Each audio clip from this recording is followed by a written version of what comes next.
Who taught you how to do this stuff? You, all right? I learned it by watching you.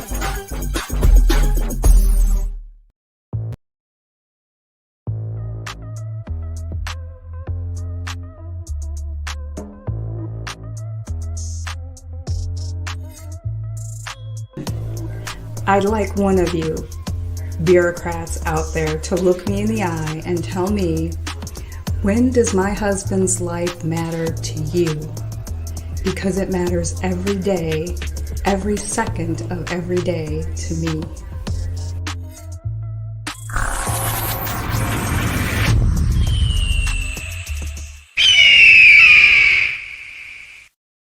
But guess what? We got a lot to do. Gotta say hi to me. We go back a long way. She was 12, I was 30, but anyway, this woman helped me get an awful lot done. At any rate. Hello, how are you? And welcome to our lovely little show tonight. You see, I've got the extra large hat on tonight. Let me just make sure that everything okay. All the stuff is set. Everything's ready. Everything's ready. Kevin is here, and he was on cam. Then he turned his cam off. I don't know what's going. Now he's back on again, and he's looking like a doddering old man over there. Like he's fucked up his setup already. And yes, he's trying to get out of the box that he's in on my screen. But how in the hell is everyone doing? And D-Stat says, what the hell was that? I think he's referring to this. But guess what? We got a lot to do. Gotta say hi to me. We go back a long way. She was 12, I was 30, but anyway. So I actually, somebody on Twitter tweeted that, and somebody that I know liked it, and then it showed up on my thing, and I was like, I have to have that. So I borrowed it off of Twitter. It is now mine. It is in my library, and I will keep it. I will keep it forever because I don't like that guy. And it's just creepy enough to make him look even creepier. But anyway, hello, Tom and Omicidal and Michael and D-Stat and Michael. I already said Michael. Yeah, it did sound very creepy, right? It did. And he's a creepy. Have you seen the creepster pictures of him, like smelling kids' hair and making kids sit on his lap and and not to it's just I don't know. I don't even know where to go from that. But anyway, let's bring in another creepy old man. That's right. Creepy old man. I learned this from you. Every bit of it. But how to be creepy? Yeah, that too. I don't think so. Because I am not very creepy. What are you doing? What is it? I'm here. Get that fuck note on there at the beginning. Michael Redfern says that he lives 10 minutes away from him. From me or you? I don't know. Not from me. I don't. Are you referring to the creepy old man? The creepy old man? Is he 10 minutes away from Washington, D.C.? That scares me. Does he have a pool? Should ban pools if he does. We're talking about the hairs on his legs and having kids rub his hairs on his legs and That one. That's a little bit creepy. And you notice, I'm not going to spend a whole lot of time on this topic, but you notice now that certain groups of people are starting to push back on the use of the term pedophile, Kevin. They want these people to be called the acronym MAP, M-A-P. Oh, for Christ's sake. Minor attracted person. Because I've got an they think that it's a natural thing. I mean, again, I don't want to spend a whole lot of time on that, but I got bullets that are attracted to minor attracted persons. The maps I have bullets that will make maps nap disappear. permanently. We don't need no stinking. I don't even have kids, but I will empty a clip. I will try not to let you be allowed to have one, and I don't even have to your have it neighbor. on. Like I don't, I don't have any automatic weapons. I don't even have an AR-15, Kevin, because I have rifles that will do 10 times the damage that an AR-15. People don't quite understand guns at all. No, they don't. Just because it looks scary, but I have guns that have a higher rate of fire that just look like hunting rifles. Yeah. And You would not have due process. Did you see that our friend the vaping and the mic guy is in the chat room? Did you see Wait a that? minute. He just came in talking about maps. And we're not talking about Lost and you need to look up, where you are on a map. This is but anyway, I don't want to turn that into a that's not what we're here to talk about, Kevin. I've briefly seen it on Twitter and I've almost completely ignored it because you wouldn't get every time I hear it, I hear the sound of a shotgun racking in my brain. I did not know the acronym, and I have one for them, so that's all I need to know. I got a pistol that shoots 410 slugs that will put a nice hole in somebody. There should never be anything politically correct about it, period. I don't care if somebody reports my video for violence against pedophiles. I really don't. Because that is one thing I have a zero tolerance for. No. Like, were you not here when I was showing the tweet of the guy that killed 2 pedophiles in prison and his prison bank account got like flooded with money? No. I don't remember it. If I was here, I was ignoring you. Yeah, he said that they brought in a new prisoner to his group or his section or whatever. I don't know what they did. And special the guy, everybody knew what the guy was in there for, and they had given him as much space as they possibly could. But the guy kept going into the entertainment room and turning it on to like kids programs. And it was just driving the other inmates crazy. And this guy said, "You know what? I had enough of it." He said, "I went over. And he found like a club, something that he could hit the guy over the head with, and he beat him to death." Well, and then he calmly got up and started walking down the unit to the guard to tell the guard what he had just done. There's somebody dead over there. Yeah. And then another pedo came around the corner and he said, "Hell, I'm never getting out of here again.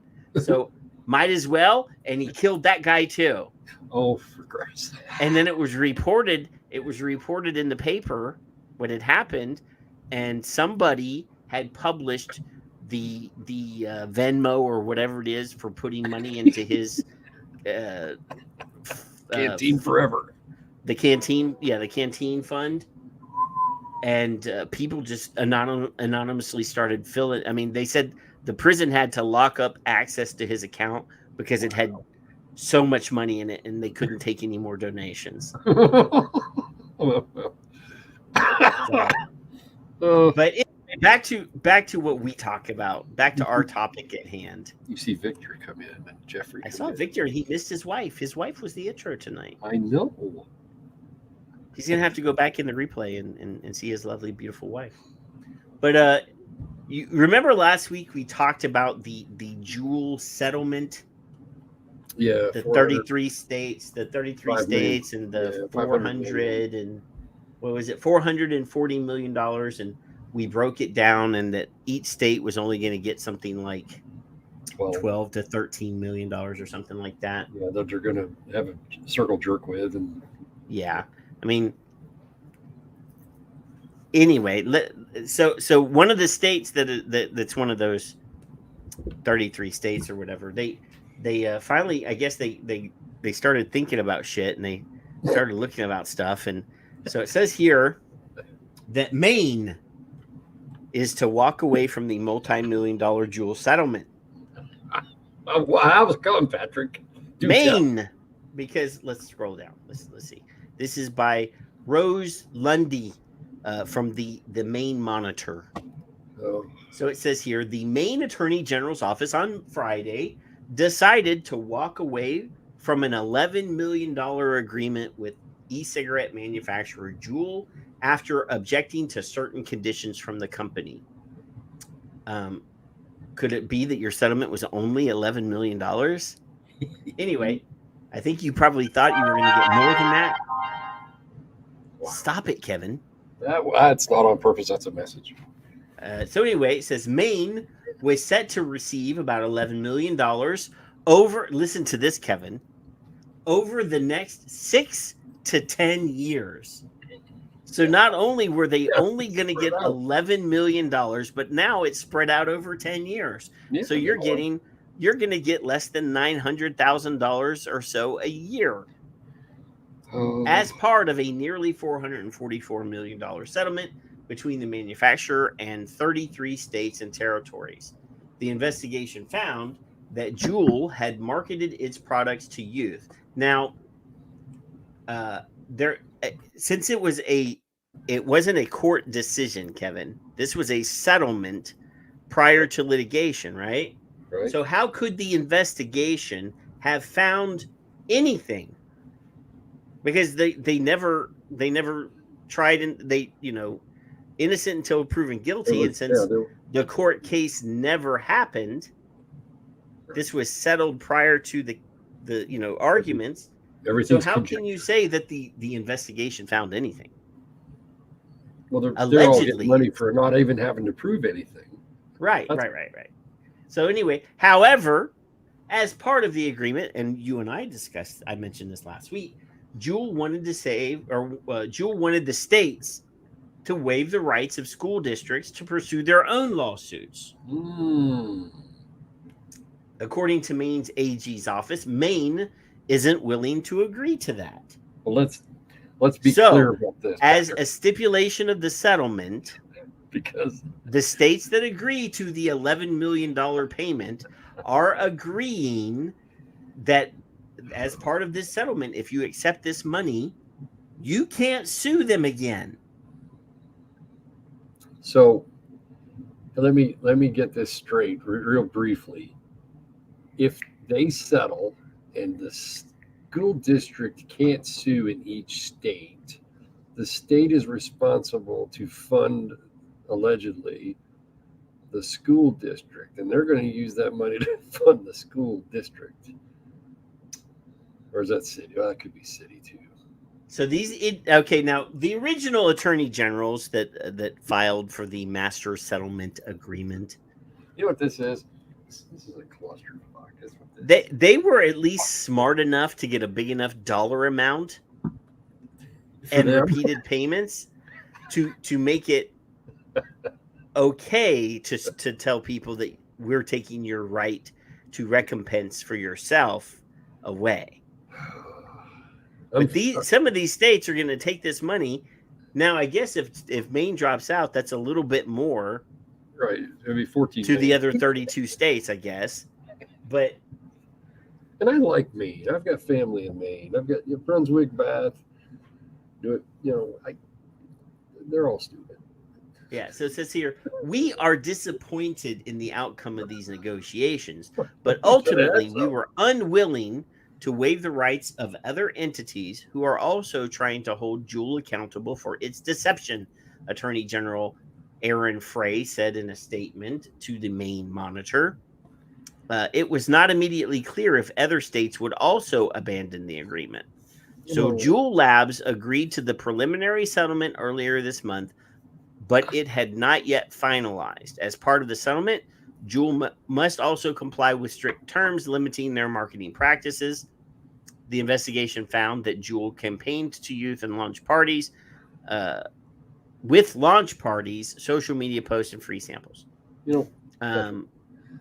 Again, how does their investigation prove anything? Because again, that evidence was never introduced. Let's just pretend we're in court for a minute. Let's set the scene. You're the judge. Let's pretend you're the judge. Yeah. My opening statement and my ending statement would be this: if I were a big tobacco guy, what is the age to purchase my product? 21. I rest my case. That's it. No? No. Oh my God. How old did they have to be when we first came out? 18. Are you These people can't go to trial. They can't be that stupid to go to trial. And Juul doesn't want to spend $100 million to go to trial. So their out is, just here's some money. Here's $433 million. But thanks for extorting us. We're going to give you that money over 10 years, and you have to divide it equally amongst yourselves. We're going to keep doing what we're doing. Yeah. We already know the rules. So in a statement at the time, Juul Labs said, the terms of the agreement are aligned with our current business practices, which we started to implement after our company-wide reset in the fall of 2019. The US FDA this summer banned Juul from selling e-cigarettes, but the agency quickly decided to halt the ban to do further. No, it did not. A federal judge injunctioned their ass. Calm down. Decided. The FDA didn't decide shit. The Bernie's federal in the room. decided for them. Hey, Mark is in the room too. Did you see Mark came? Yeah. Scratch Bernie's ear. Oh, calm down. Relax. Anyway, Juul said it submitted an administrative appeal to the ban, demonstrating the denial order was substantively and procedurally flawed and should be rescinded. We remain focused on the future as we work to fulfill our mission to transition adult smokers away from cigarettes, the number one cause of preventative death, while combating underage youth, the company said. They're not going to combat shit. Well, they're going to combat poverty for themselves. All I know is this. They have a duty to feed themselves. What? They have a duty to feed themselves, Kevin. They made an agreement, preconceived agreement, and they went, yeah, okay, we'll just pay that. Now leave us alone. So, I mean, I said, we did the math. I pulled out the calculator last week. I said $430 million divided by 33 states. It's like I said it was 50 million, Yeah. And I'm like, I was wrong. This is crazy. These states are, and I said, even at that time, these states are agreeing to prevent any further. This is Juul agreeing. I'll give you money now, but you got to promise not to sue me again. This is a VSA. It's a pre-VSA. And I guarantee you, other states are going to drop out of this agreement, and we're going to all go our own way. It's going to fuck it all up. The checks aren't going to get written for the next 12 years. Nothing's happening. I mean, this is Juul's like, okay, we're going to make this a poison pill. This is our offer. Take it or leave it. We have plenty of attorneys. It's so important. There's 2 on there. No, that's just means it's double clusterfucked. Fuck. Double clusterfucked. You got double fisted is what there's no way this is going to be settled. This is just like, only different, MSA. That's all it is. Well, no, they tried to make it an MSA. Juul is trying to make it like the MSA so that they don't have to, but they're not gonna unask the same amount of money. No. Nah.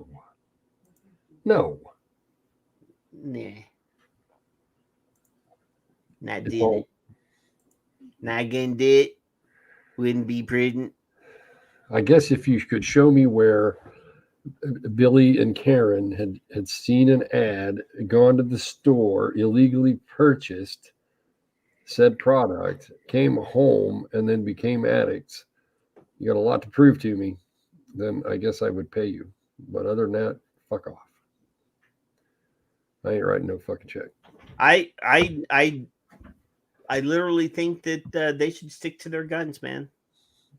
I'm not defending. Don't offer them after this. If they refuse to accept the agreement, then I'll see you in court. Yeah, I'm not defending Juul. I'm defending the theory. I'm defending Juul. The theory to me is we're going to harass you and extort from you, and you're going to pay.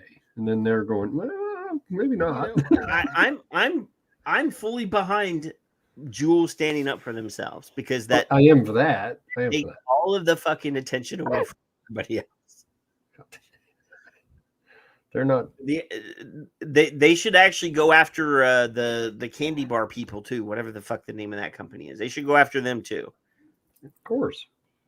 Every one of these states should sue the fuck out of those guys too. Why not? Waste all of your time and your effort on those guys. Go ahead. Let us keep doing our shit. Yep. I mean, I don't have a problem with the Juul device itself for some people. No. I don't like it, but other people did. And if it helps anyone, if it helps one person quit smoking, Kevin. I never saw a problem with their advertising. I didn't either. I did not. Plain to me. When I was a kid, it wouldn't have appealed to me. It wouldn't have affected me. Yeah. Well, yeah, it would have, because I was going in buying cigarettes anyway. I don't remember seeing an ad going, Jesus, I'd like to have a cigarette now. I'd walk a mile for a Camel. Would you? Just, you can't. I mean, it's a cat with a tin roof thing. You can't. No. I enjoyed Camel cigarettes. I'm sure subliminal messaging works. I'm sure of that, but to some people.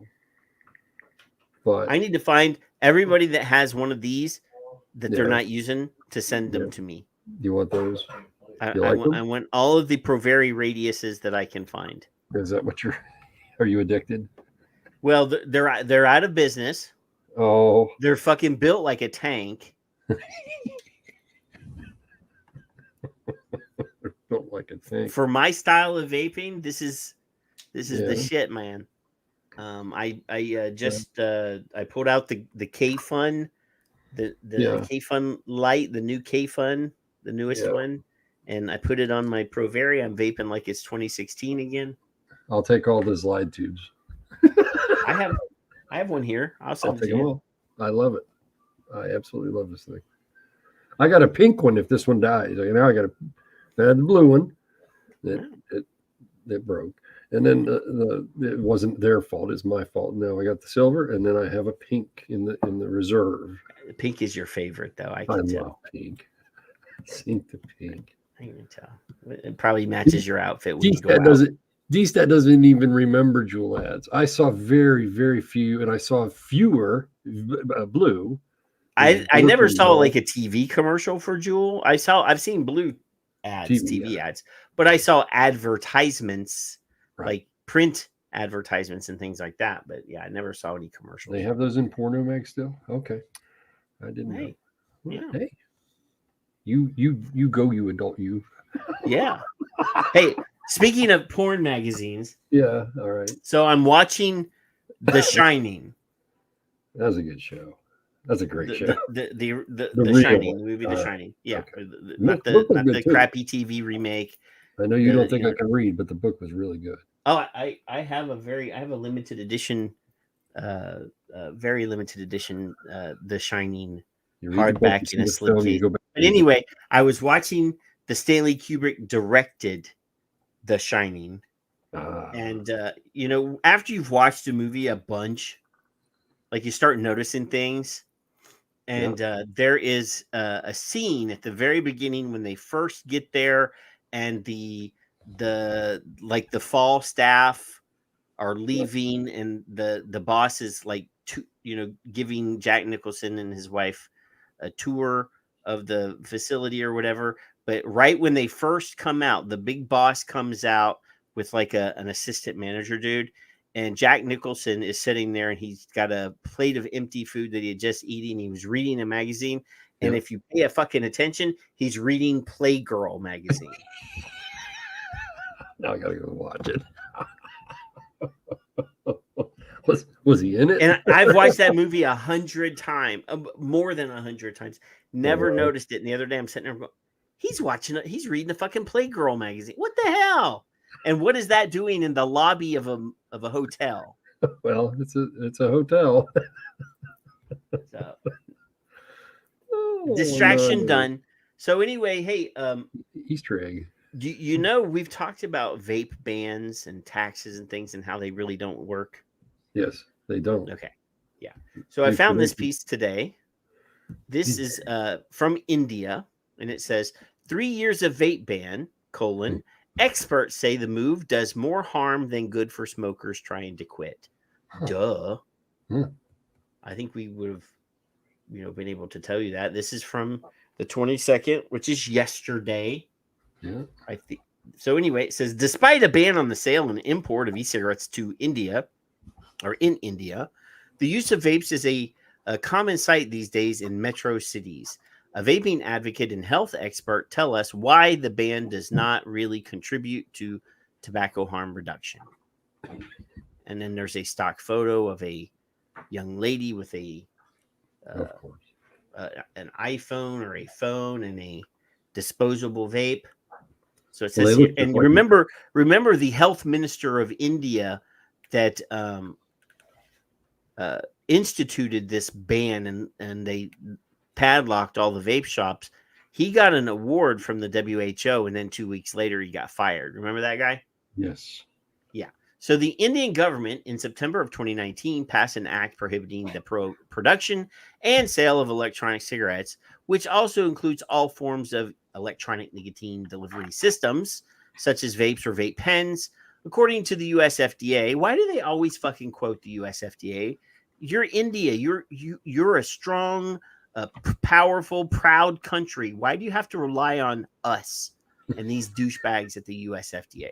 These devices usually contain e-liquid made from nicotine derived from tobacco, propylene glycol, vegetable glycerin, and other flavorings, which is heated to create an aerosol that the user inhales. What is everybody? Don't be snapping Mowgli. All work and no play make technical. How did I get? Oh, I got it. Do I have to? Oh, well, this is bullshit. I can't. I'm not subscribing now. I already read. I guess I read my limit of free content. You should see me trying to do the news on Wednesdays. This blows. I gotta go like triple cog incognito to find something. Well, fuck that. I guess we lost this article, Kevin, because I already used up my free ad. I should have cut and pasted it when I had it. But, yeah. All work and no play makes Patrick a dull boy. That sucks. That was a good article too. But the link is in the show notes. You guys that have free content, you should, or free ad articles for that website, because I think you can get free. It. We'll bring you on. Let you read it. Yeah, 5 free ads or articles. Some of them have surveys. Some of that one says I have to subscribe. Subscriptions. I'm not subscribing. So much for free press. You can't make me. Nope. So, not gonna do it. Screw you. Wouldn't be prudent. Not gonna do it. Wouldn't be prudent. I'm double checking now that I have this full article open on my computer. I know. The next one. Can you juggle? Would you rather juggle? No. Wouldn't be prudent. No. That's actually my imitation of Dana Carvey imitating Bush. Yeah, I know. It's pretty bad. It's pretty bad. It's bad, isn't it? Bad. All right. So the next one, Kevin. This is so we've talked about the black market, right? There's no such thing as a black market. I'm assured. We're going to people that need nicotine are going to do whatever they have to do to get what they need, right? Yes. There will be people willing to sell them the thing that they want that they can't get, right? Yeah. And there's multiple agencies that are able to enforce. It's not just FDA. There's local law enforcement, local departments of health, state police. All those people have the authority to enforce existing laws. And then, of course, the parents, the teachers, the other adults that are Well, yeah, but they don't actually enforce the laws, though. They right. just But they can intervene. yes, I mean, obviously, parents can do their job and It's an action save verb. everybody a lot of time. Parenting. It's an action verb. So this one is from mytwintears.com, powered by WETM18, and Tioga County, and all these counties are Pennsylvania counties. Yeah, so I would assume that this is Pennsylvania. 15,000. Wow. So it says here, local business fined over 15,000 for selling illegal nicotine products. Now I want you to look over here at the picture of this business. Southside Deli. This is the Queen City Deli and Grocery, aka the Southside Deli. Oh. Now this is, I don't think I would be going to a delicatessen. Well, it's a deli and a muffler shop and a vape shop, right? Now, To buy. let's stop and look at the title again. Local business fined over 15,000 for selling illegal nicotine products. Yes. Now, those could be cigarettes, couldn't they? Well, let me read. Oh, there's more. Okay. There's an actual whole an entire article. Actually, this is Elmira, New York. So apparently there is a Tioga County in New York. I wonder how their subs are, though. I don't know, but they don't call them subs there. Well, grinder, No, in Pennsylvania, they're heroes. D-Stat knows what a grinder is. In Pennsylvania, I know he knows what they are. Hero sandwiches Oh, or hoagies. well, hoagies is Yeah. all right. An Elmira business has been fined by the Chemung County Board of Health after it discovered they were selling banned nicotine products, according to the meeting minutes from the CCBH.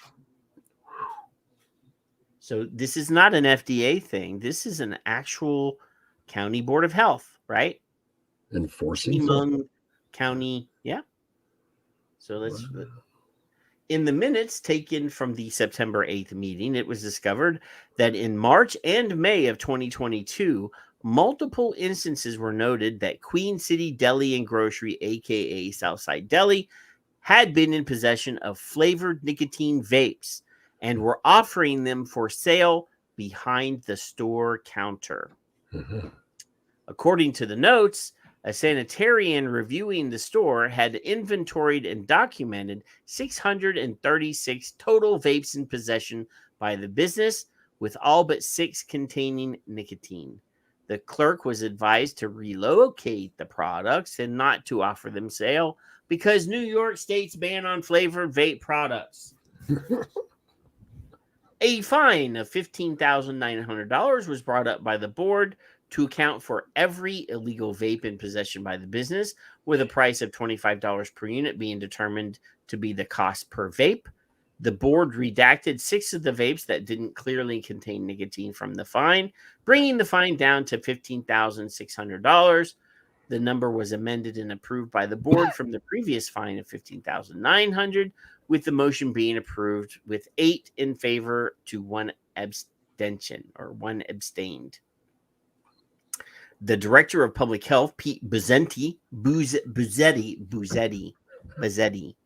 made note that discussion with the county attorney will happen prior to sending any fine to the owners. There should be a sign on the side of this that says, "Yes, we're open." Somebody will get that joke. That's a corner store. Who knows? Yeah. So they didn't actually sell any. They didn't catch them selling to minors. They didn't catch them doing no, anything. but they were in possession, and apparently, there were multiple instances. Intent to distribute an illegal product. Yeah, multiple instances of them being talked to about this or whatever. Huh. Interesting. Well, revenue's not hard to create out of thin air, I guess. No, but the reason I brought this up is the fact that people will buy whatever they need whenever they need it, right? Yep. They will buy it from whatever source has the thing that they want. Yep. But the idea that you bring this out into the light of the world is to show that it's not just the FDA that is enforcing this.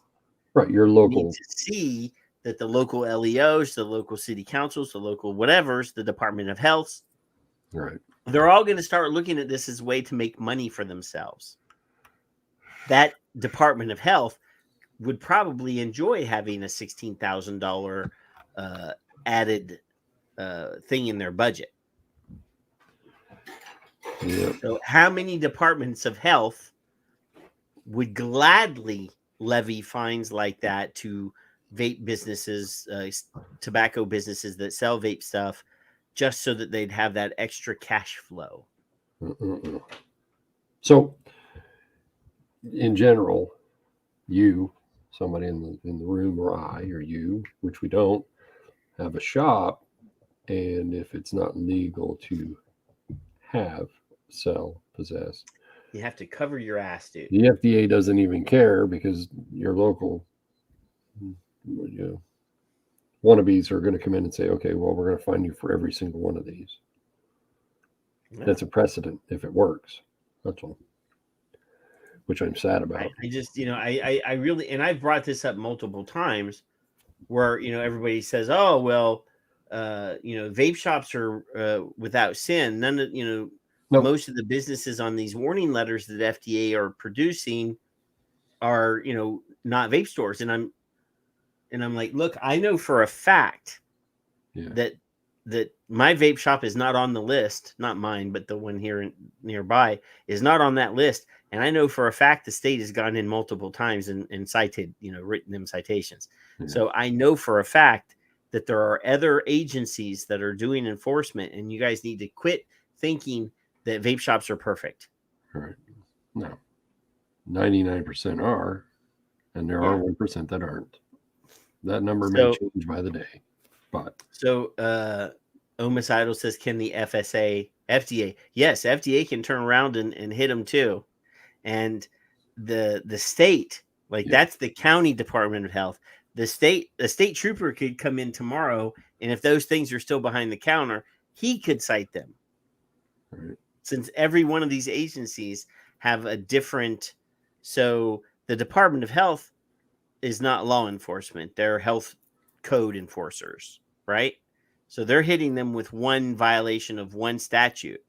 So then the law enforcement can come in and say, hey, you sold this vape to an 18-year-old kid and it's flavored.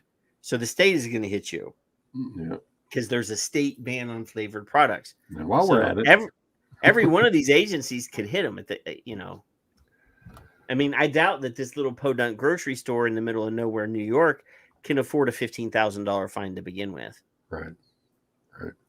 Yeah. Anywho, let's see. Oh, yeah, let's do this one. So, CCTV appeal after London Overground passenger attacked for asking men to stop vaping. Now, I want my UK vapers. Richard Pruitt's not in here right now, but if somebody politely asks you to stop vaping, don't knock them out. I'm just saying. Please don't knock them out. So you're making us look bad. So it says here, Lydia Chandler Hicks wrote this for the Evening Standard.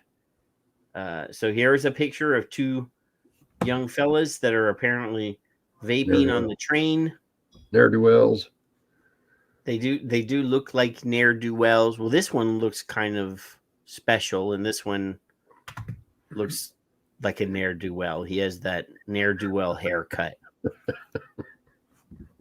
So anyway, it says here, police are hunting two men who punched a passenger who asked them to not vape on a London Overground train.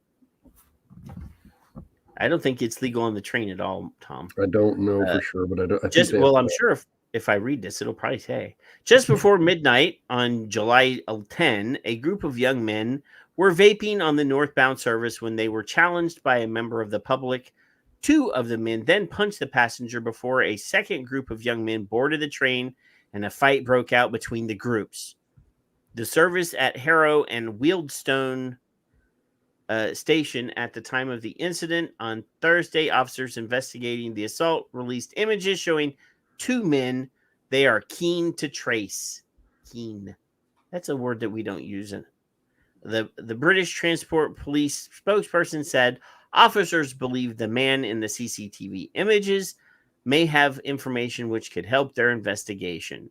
They urge anyone who recognizes the men or who have information about the incident to contact BTP by texting. There's a way, blah blah blah. Crime Stoppers. So, yeah, if you're if you're a vapor, don't vape on the fucking train. Yes, and Tom says the second group of young men who came in and had the fight with the vapor kids was the smoker kids. Oh, see. Just saying. Yeah. Tisk.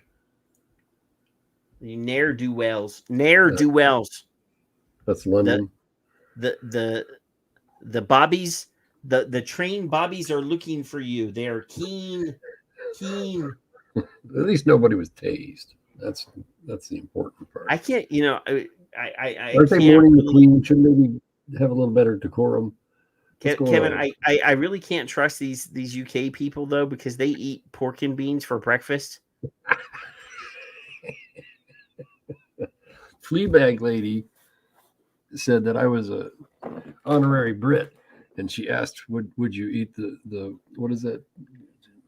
Mud pudding or something? I don't know. Blood pudding. Blood pudding. They have blood pudding and blood sausages." I said, "I don't know. I don't know how British I could be."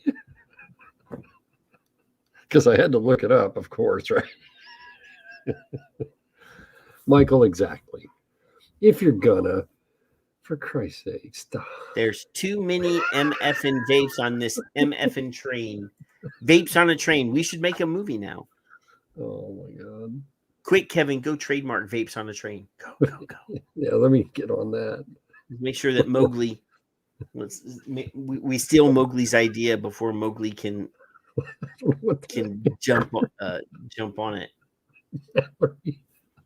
Yeah. She always makes me laugh. Mallory wants to know if you want to have a bit of spotted dick. I didn't know that was called that.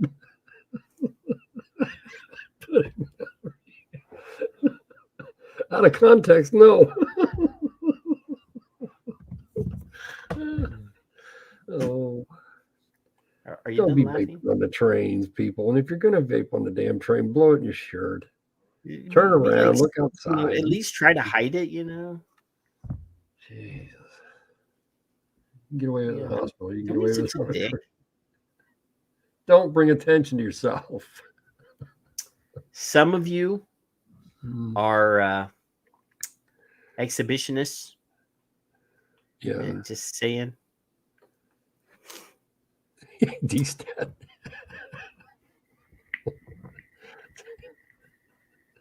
Exactly. So, the funny thing about D-Stat's comment here is that he had to go to his daughter's school for a performance. Went to the bathroom and he checked for vape detectors, and then he had a vape break in the kids' bathroom at school because he didn't see the vape detectors. But in my Google searches, like, I'm so tired of talking about this school adding vape detectors in that school. Just assume that in the last week, there are 25 pieces in circulation talking about different schools adding vape detectors to the bathroom. They never did this for smoking, did they? And assume that I covered it, because there's like 25 of them. Just saying. You were washing your hands really, really, really with hot water. Yeah. That's why. When they come in and say, "Hey, the vape detector go off," and you blow a cigarette in their face and say, I wasn't vaping. Nope, not me. Yes, what a waste of money. Here's the thing, though. I bet you $10 a kid would get in trouble for vaping more than they would if they got caught smoking a joint. Mm-hmm. Of course. And sensitivity is an issue, obviously. Yeah. Somebody said spraying perfume could set them off. That's defective. Hey. Well, it's good to see. I got a piece here, Kevin, that I'm going to read. This is from Montana, but it could be just about anywhere else. But anyway, this is from the Independent Women's Forum. Mm-hmm. And it says, despite state health department's persistence, youth tobacco and vaping use declined in Montana without a flavor ban. And I didn't realize this until I opened it and made it bigger. But it's good to see that Lindsay Stroud is actually doing something. Now that's Lindsay with an E for those of you who don't know. Yeah, it's good to see that she's actually doing something. So, Hey, Skip's not in the room, by the way, is she? Can we talk about her? I have not seen her. She said she was going to nap and then watch the show because she didn't go to work today. Well, I told her to take a nap. But Mark did not send us any new artwork. So I know. Yeah. So anyway, there's great news for policymakers in the Treasure State. Youth use of tobacco and vapor products continues to decline, with youth smoking rates at their lowest levels recorded. Mm-hmm. According to data from the Youth Risk Behavior Survey, the YRBS, conducted in partnership with the CDC and Prevention in 2021, among high school students, 27.8 reported ever using combustible cigarettes, and 7 reported that they were currently smoking. While they're taking the survey, they're currently smoking? Probably. Oh, okay. Defined as having smoked on or at least one occasion in the last 30 days prior to the survey. Uh-huh. Kevin, do you smoke after sex? No. Well, I was going to say, if you do, you need to use some lubricant. Anyway, Montana YRBS first examined tobacco rates among the state's youth in 1993, when 69.7% of high school students reported ever use of cigarettes, and nearly 30%, 1/3, were currently using. That's about so right. between 1993 and 2021, ever use of cigarettes declined by 60.1%, and current use declined by 77.2%. Now we're throwing those numbers at you, but that's the actual percentage of decline. Mm-hmm. So e-cigarette use amongst Montana high schoolers has also declined in 2021 among all high school students. 48.3% had ever tried an e-cigarette, and 25. So they're saying a whole quarter of teenagers in Montana were vaping, were current e-cigarette users and had reported using an e-cigarette at least one occasion in the past 30 days.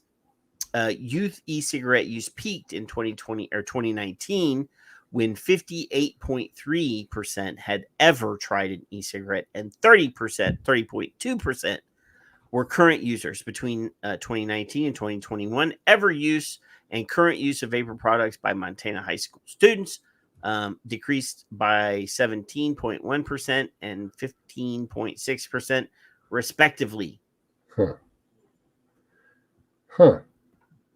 So Lindsay's going state by state because they haven't released the national yet.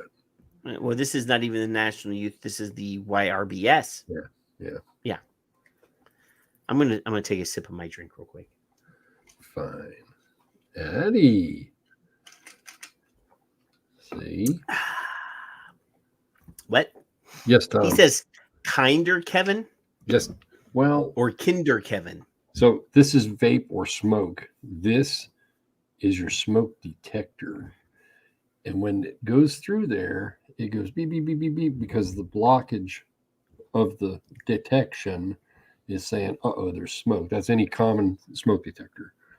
There's a little eye. Well, they have new particulate ones that are not like light sensor. Most old style fire detectors are of light, or smoke detectors use a light sensor. Photoelectric, right?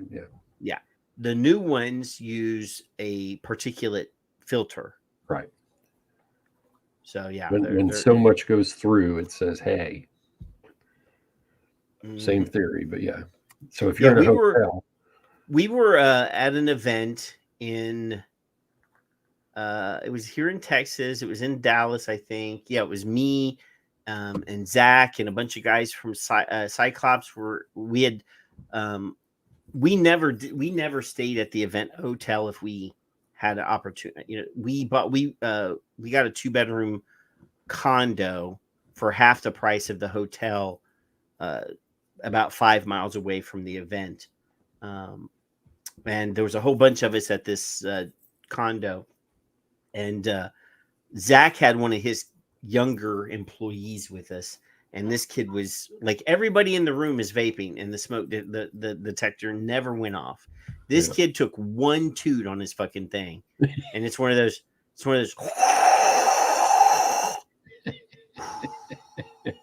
And then as soon as he opened his mouth to exhale, the fucking thing would go off every time. Yeah. And I'm like, I wanted just to backhand the kid and tell him to go out on the porch because he's like a, 21-year-old kid. I just wanted to, go outside if you're going to do, but it was just, it's when you sound like Darth Vader when you're inhaling.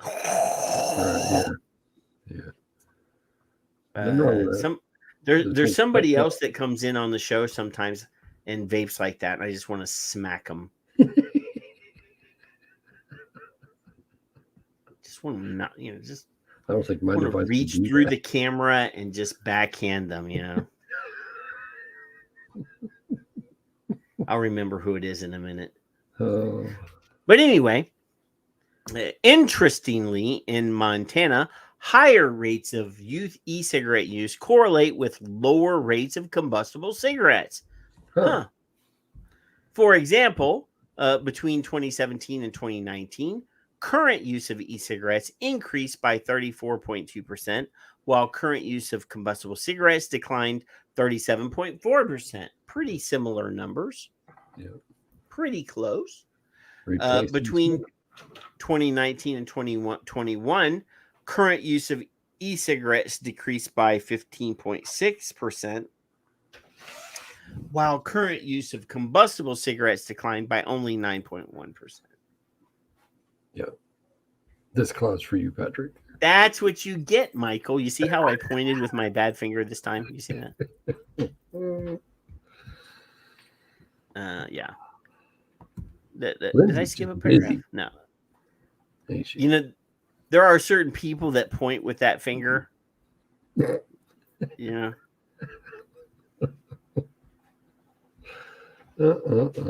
have to, I was always taught that it's rude to point at people with your finger like this. So if you point at this, is this still not rude? Nope, it can't be. Okay. All right. Yeah. I always like to have a better option anyway, Kevin. Double standard. Well, yeah, because I can go easily from pointing to, Well, look at you being ambidextrous there. It's multi-purposed. These declines should be welcomed by the Montana Department of Public Health and Human Services, which spent most of 2020 trying to implement a ban on flavored e-cigarettes, which they eventually withdrew from. The potential ban came after a 2019 emergency flavor ban implemented by then Governor Steve Bullock in reaction to a spate of lung injuries, largely attributed to illicit THC-containing vaping products. I'm sorry, I need to correct Lindsay, but it is not largely attributed to. It is completely attributed to that.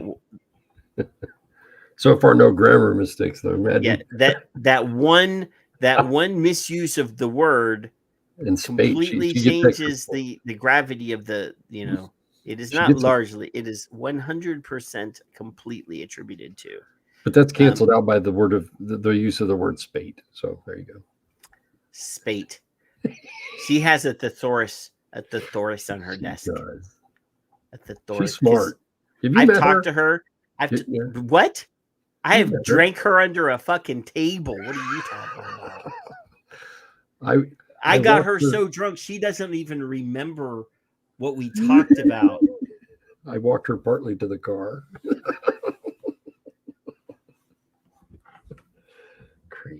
crazy girl. She was blackout drunk, and I got up in 2 hours and went to a conference the next day. Oh. Lightweights. In a press release announcing the 2019 ban, the then president of the Montana chapter of the American Academy of Pediatrics claimed that vapor products were creating nicotine addiction among a whole generation of children. Thankfully, they were wrong, and in the years after attempting to block adult access to these less harmful alternatives to cigarettes, both tobacco and vapor products use continues to decline amongst Montana youth. Huh. Just like we and discussed. I bet you there's a whole bunch of Montana parents doing their jobs. I bet there is. Probably, because that's God's country up there, my friend. Yep. That's big sky country. It's something. Parenting is an action verb in Montana. I know. So is grandparenting. Well, yeah, of course. But I've seen pictures of you in the evil grandchild. Yeah. I think you're like a bad example. Now you got her riled up again. She says, I see the look. There was a picture that you just recently shared on social media of the mini Kevin. The happy? And he's got like a look on his eye that he's like, I'm planning something that's not no good. He's well, let me see. I think he's mischievous. Hold on. I have to share the screen and let everybody vote. Victor share screen. There he is. He's got a message for everybody. Look at the eyes. Look at the eyes. He's got that look in his eyes right there. He's got that look in his eyes. That's pure joy in his eyes. All right. If anybody in the chat can vote here, one, if you think that this kid is he's got mischief planned, or two, if you think that he's an innocent angel. He's in there that does not take after his grandpa. Let's see if some ones and twos in the chat. Oh my God. One, if he's mischievous, and two, he's an innocent angel like Kevin lies. He's innocent as I am. And Mallory says he is smiling. He already did it.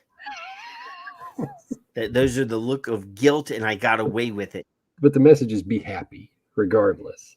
Yeah, D-Stat's the only two so far. He says, I see the best in people. Oh. So you have been outnumbered. The viewers have spoken. Just him keeping me off the streets is good. That's all. See, he's a redheaded little ginger, so he's looking for souls to steal. I'm telling you. Freaking hair ain't red. That's the lighting. Oh, there you got her agreeing. See?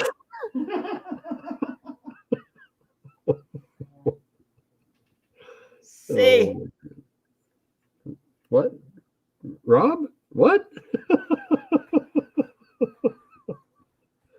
That's what the freckles are for. I collect souls. Yeah, that's every freckle is representative of a soul that he has stolen, or she, if it's a girl. Not his particular ginger, any ginger.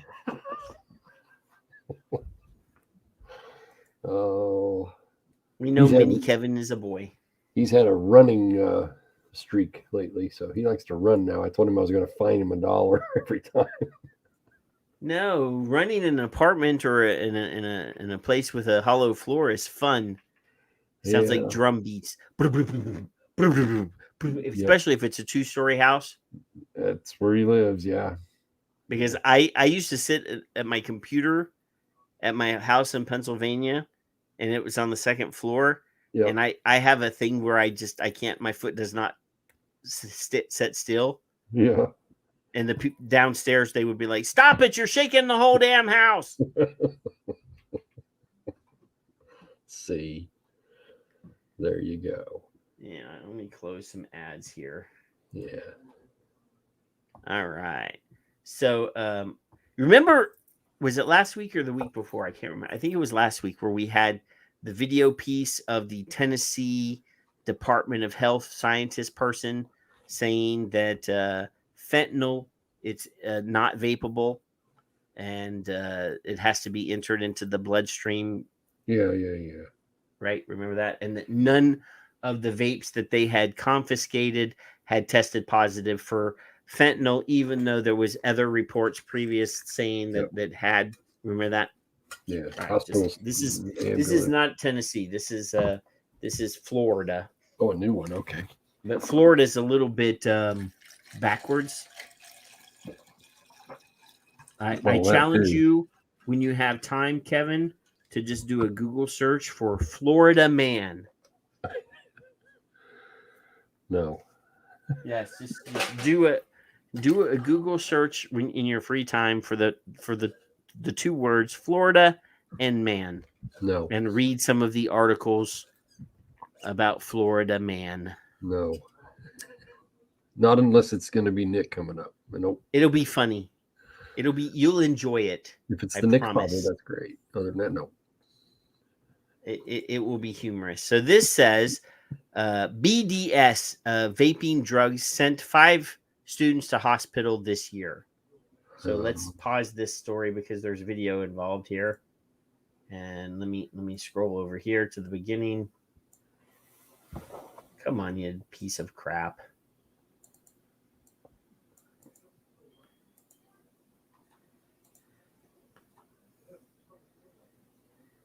No sound.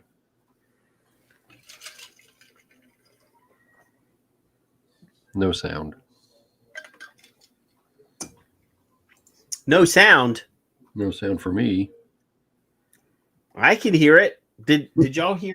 Was there sound, or was Kevin just being retarded? Or both. I need a ruling. I need a ruling. Did y'all have sound when I was playing that video? Because I can hear it. I have sound over here checked. Oh, Addie said no sound. Tom said I think Addie's crazy. Maddie said no sound. Or Mallory, Maddie. Michael said no sound. D-Stet said no sound. I think they're all crazy. So I'm still crazy, but there was no sound. I'm gonna do crazy stuff with the audio here for a second. Bernie and Mark said no sound. All right. Well, this here. Let me see. I don't know. I'm gonna hit play, and you tell me if you have sound. No. Huh? It's blasting in my headphones. I don't know why. Is it Well, fine. I'll have to read it then because it's the same thing as the article. But it's blasting the fuck out of my headphones here, so I'm just But I have the sound shared over here and everything. So I don't know. It must be the panhandle.com embedded video bullshit because it's not a YouTube video. Anyway, Panama City, Florida. Vaping is an issue across the nation. And in Bay County School, officials are trying to find a way to keep these devices off their campuses. Since school started in August, there have been several incidents of students vaping drugs during the school day. No way.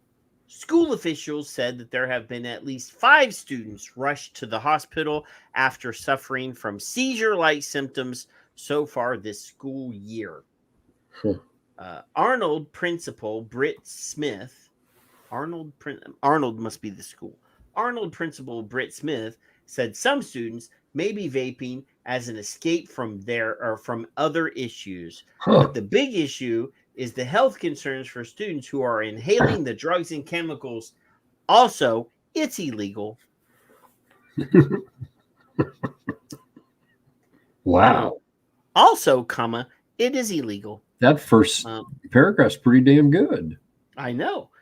Here's a quote. It says, wow. It's not legal for our students to do that. It's against the law, and they need to be able to follow the law, Smith said. Whenever we do have students that are vaping and we catch them doing that, we involve law enforcement and they receive citations so that they have to pay the fine. Huh. If the vaping device contains illegal drug like THC, the consequences are even more severe and may result in criminal charges. Well, how about that?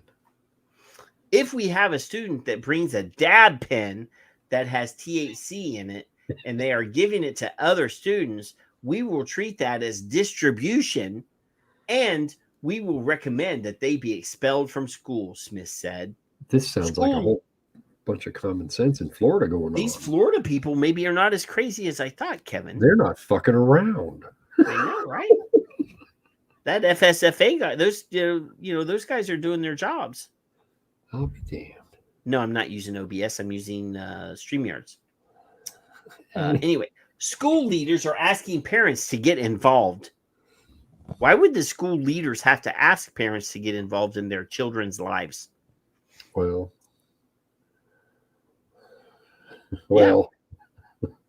So here's a quote. We hear from parents, they don't like that students are vaping at school. We don't like it either, and we're doing all we can. But where do those vapes come from? BDS spokeswoman Sharon McKellick said, while the problem is being seen at school, it starts at home, they added. See, look at that. Huh. While the problem is being seen at school, it starts at home. Huh. Interesting. It starts with the store owner who makes certain that they only sell to adults. Wow. And then it goes to the parents who make certain that they know who their kids are hanging around with and what they have. Is that what is that called again, Petri? Is that peer something? Peer pressure? Pressure. I have no peers, Kevin, so nobody likes you. No, I mean there is no one that I would consider to be my peer because I'm way smarter than everybody else. And way prettier and way about that. I feel pretty, oh so pretty. Oh. So anyway, it's illegal. Parenting. Yes, they said it right up here. They said it right up here, Kevin. Also, it is illegal. If every article started like this, I'd be out of a job. And here, while the problem is being seen at school, it starts at home. Yeah. See, look, this is actually full of like lots of smart statements, Kevin. They can make a difference, officials said. Here's a quote. We have reached out to the community in the last couple of weeks with just a heartfelt plea to please search your kids. See, you search your kids because as educators, it is not our, like, we don't want to strip your kids down naked. Please don't, do like that other school up in. I'm going to have to move to Florida. Crazy Yankeeville, Wisconsin. Right. If you're in Wisconsin, don't send your kids to school because those pervy map instructors, the teachers, the principals, those are maps. This has literally covered every. I know, right? I love this piece. Illegal access, compliance, your kids. Please search your kids. Wow. And it should say, please talk with your kids. The beginning said they may have other issues. Yes. We've talked about every point in this article, literally every point so far. I think they're stealing this whole piece from our previous shows, Kevin. Yeah, that's what. Every time I see a halfway decent article, I'm like, they're listening to us, Kevin. Solving this issue will be a win for everyone, officials said. You'd think. Our students deserve to have a drug-free environment so that whenever they come to school, they can focus on learning, Smith said. Wow. Well, by golly, you got one that didn't piss me off for a change. I don't disagree with anything, and I really don't have much to add. I don't have anything to add. But wait, Kevin, there's more.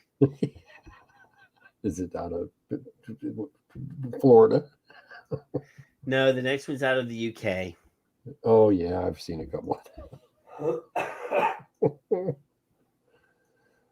Is that the druggie or is that the other one? That must be That the just other one. that just hacked behind you. What? I heard. It must be a rock. I got COVID. Let me give you a kiss. You better not. Mwah. You better not. He's feeling better. Dad? Evidently. Dad wants the Rona. I get just. I'm gonna have to kill them all. It was like- Give the old man the. When we The did Rona. this, I've told two of his friends to go fuck themselves a couple weeks ago because they're being Sir. assholes. That is inappropriate, sir. Yeah, well, fuck them. They had it. They were here like a week later. You're just being a grumpy old I man was. now. Yeah, you're goddamn right I was. And You're like the guy. You kids get off my yard. That's exactly right. And then they're touching my shit. Get Sir, out. Don't. First, I had to warn you not to be referring to my ass. Now you're talking about touching people's shit. They were touching my shit. And then they said I was Or them being touching rude. your shit. You treat all your guests like this. You're not my I don't fucking allow guest. guests. I don't allow guests into my house, Kevin. Fuck me.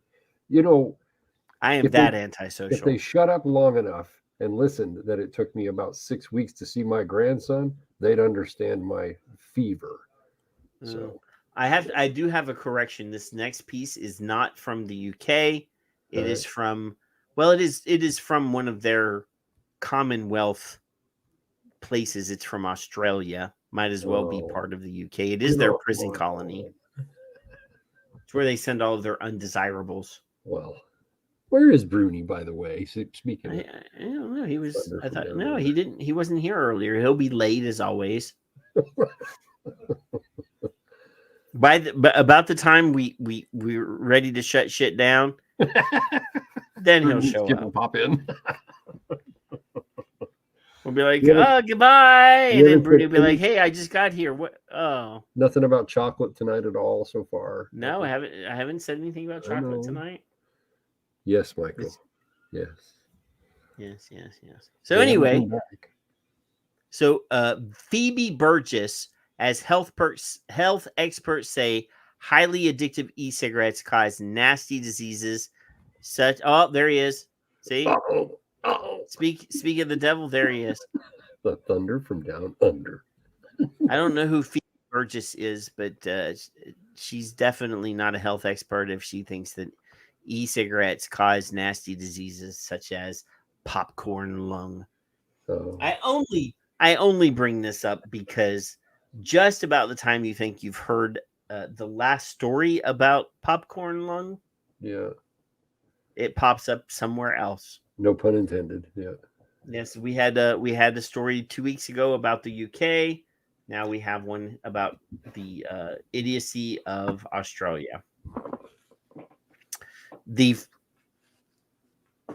Where did you go? I'm right here. Trying not to kill the cat. Well, if you don't have to actually kill the cat. If you just go up to the back door of a Chinese restaurant and knock on the door and hand it over, they will take care of everything for you. And how have? Never mind. Go ahead.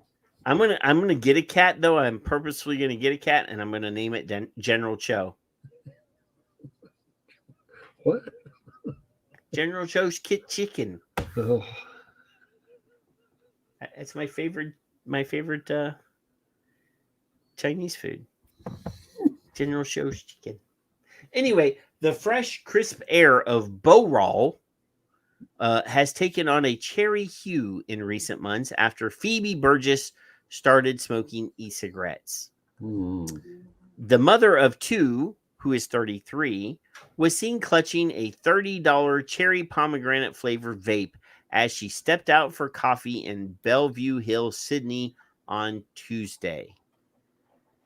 what difference The does it make? ex-wife of NRL great Sam Burgess was holding an I Get Vape bar, which contains 3,500 puffs per device under her iPhone. I Get Bars, or I Get Bar vapes, are made in China and are illegal in Australia when they contain nicotine. Each device has the capacity for 7 milliliters of 50 milligram nicotine.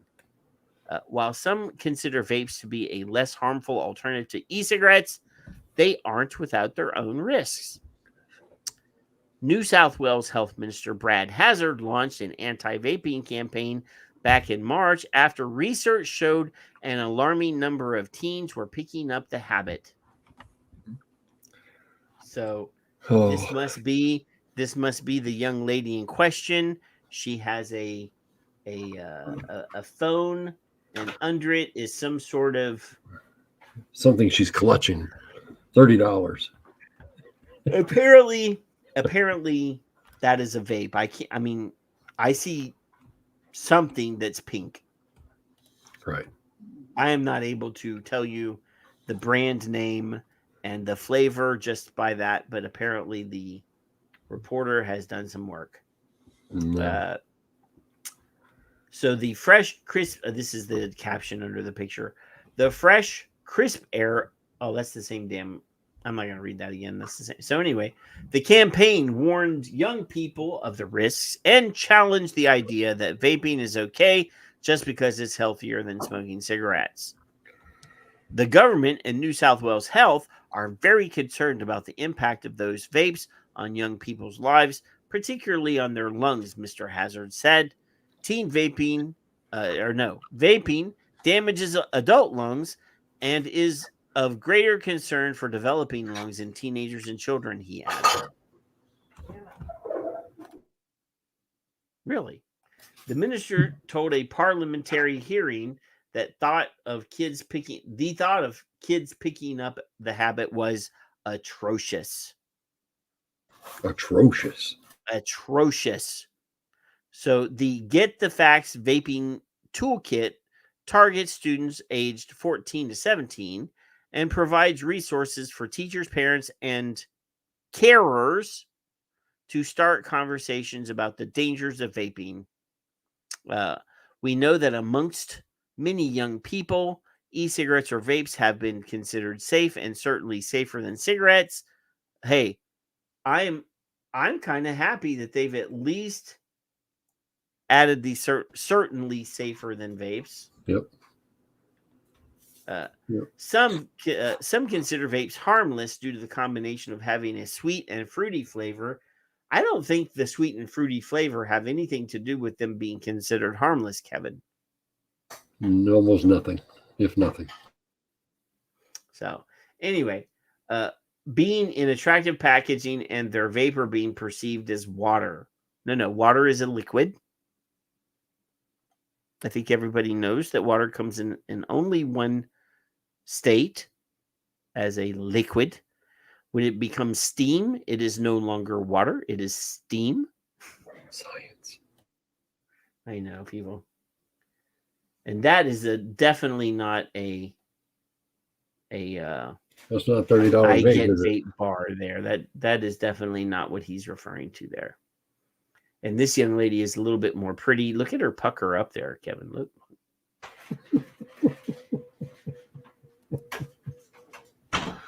Oh. Just saying. Are you? You were 30, she was 12. Oh my God. Let's just for a second here, let's play that again. But guess what? We got a lot to do. You gotta say hi to me. We go back a long way.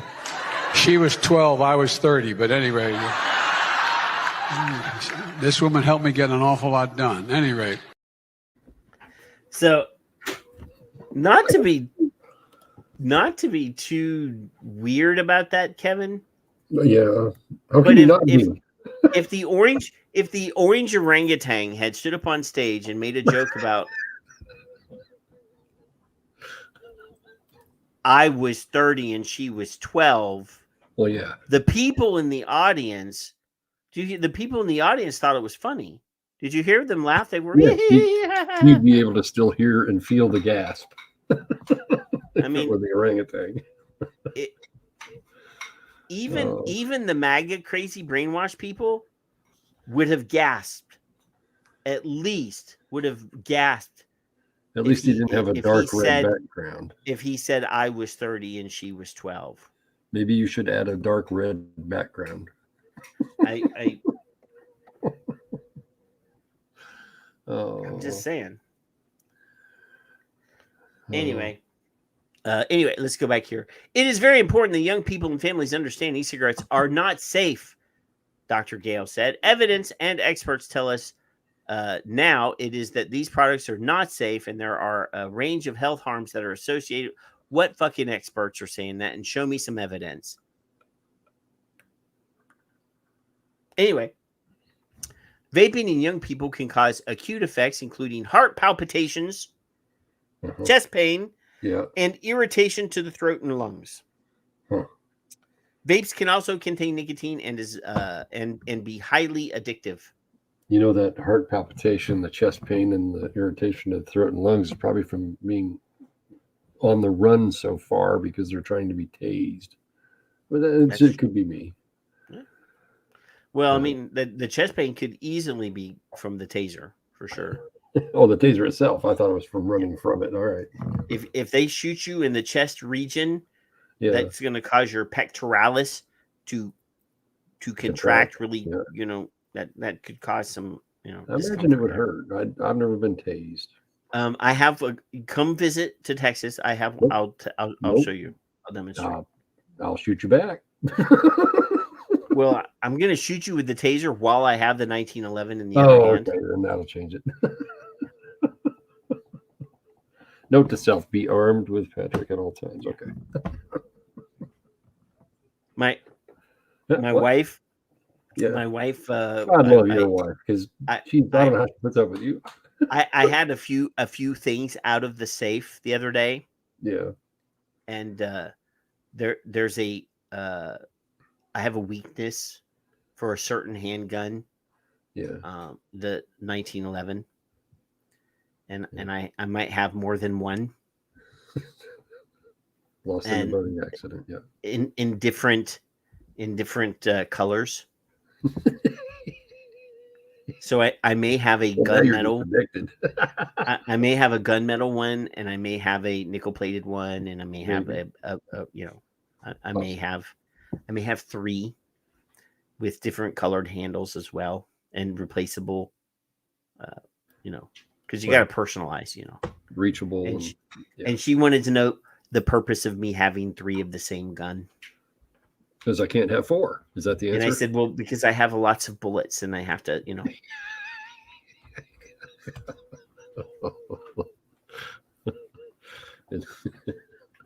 Well, there's the other reason. I said multiple intruders. That's right. Because,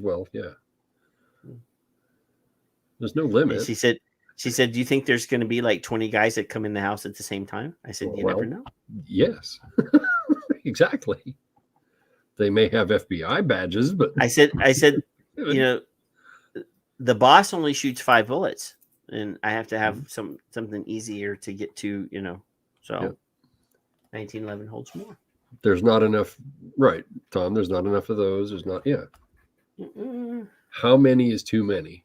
That's all I need. There is no such thing. Now, we get to a certain point, we may have to buy another gun safe, but this one holds 40 guns. So or another house, if you had to. I mean, oh, don't even get her. She was showing me a video the other day of a developer in the Philippines building modern, modern styled homes in the Philippines. Yeah, with a private pool and all that stuff for like 60,000 US. And she's like, we could get another house. And I'm like, wow. Not yet. And guitars, Tom, by the way, I've heard. Oh, see, Addie's trying to he's trying to make me come to his house and borrow something. Ooh.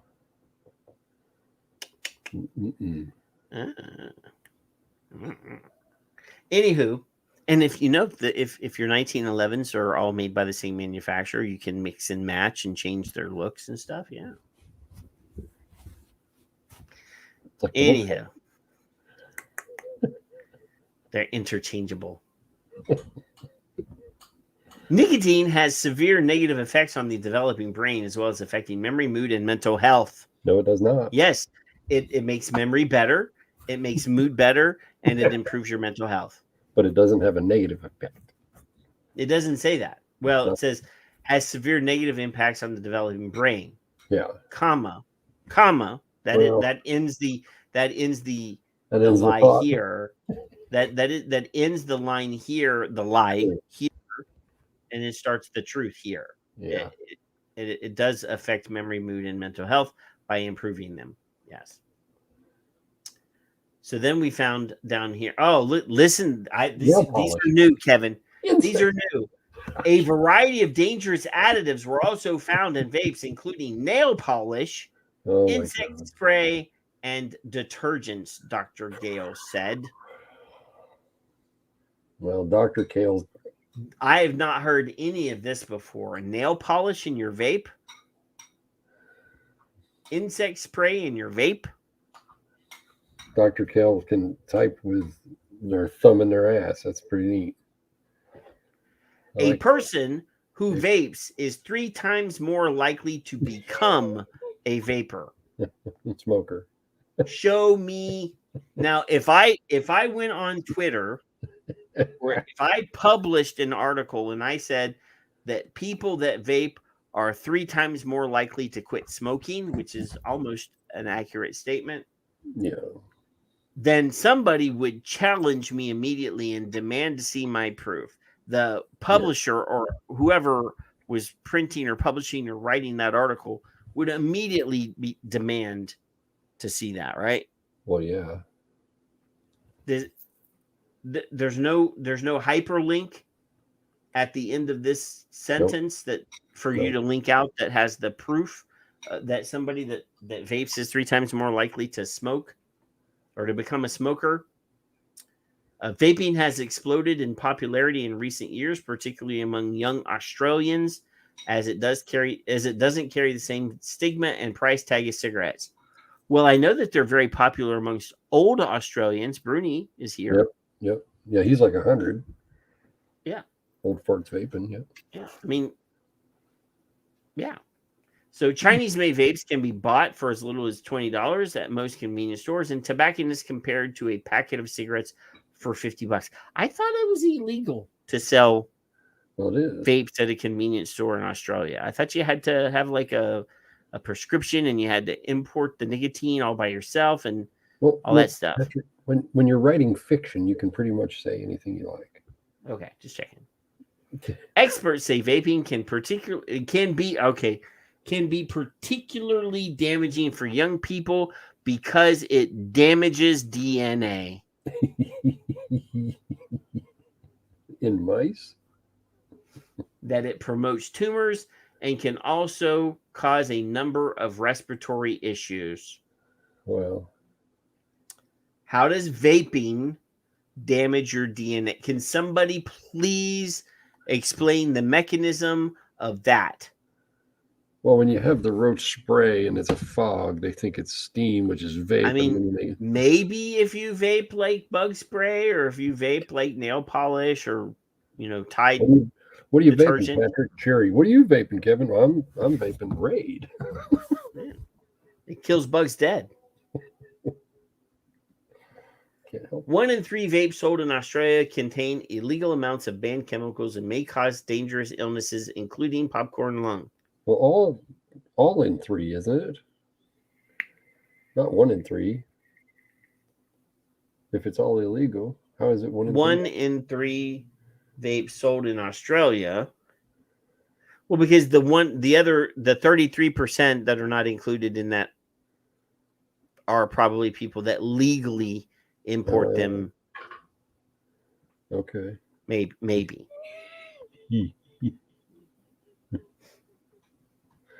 Banned levels of ingredients linked to harmful lung diseases such as popcorn lung have been found in nearly a third of vapes sold in Australia. So you're seeing a lot of diacetyl Evidently. in Australian vapes. Well, evidently. The TGA found 31% of the 214 e-cigarettes it had analyzed had chemical concentrations that exceeded the legal limit. So there is a legal limit. Huh. Where are my Aussies at? These substances included additives, vitamin E acetate, and diacetyl. So we know vitamin E acetate does not work its way into nicotine vaping at all. No, that don't work. That's going to separate out. Huh. Neat. Which is widely linked to a rare condition called bronchiolitis obliterans that damages the small airways of the lungs and can only be diagnosed with a lung biopsy, which means you have to be dead before you can actually be technically diagnosed with bronchiolitis obliterans. Mm-hmm.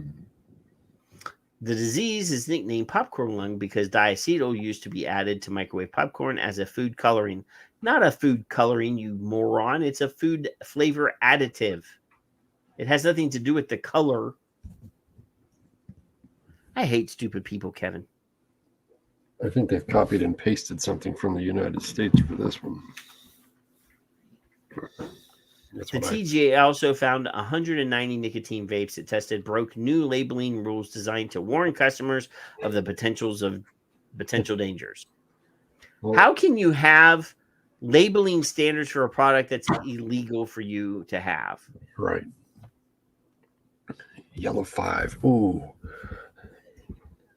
What's the one that makes you gay? Isn't there like an M&M that if you eat it, it's supposed to make you like? Is it green? What? D-stat. Yep. I don't have any D-stat. idea. Go buy a bag of green M&Ms, my friend. Don't eat the green one. I heard it turns you gay. I never heard that. Where'd you hear that? School. Mallory even agrees. Oh my god, I never heard that one. Well, personally, I love every green M&M and every brown M&M, and I eat them all. I know that's why you're so gay. I don't care.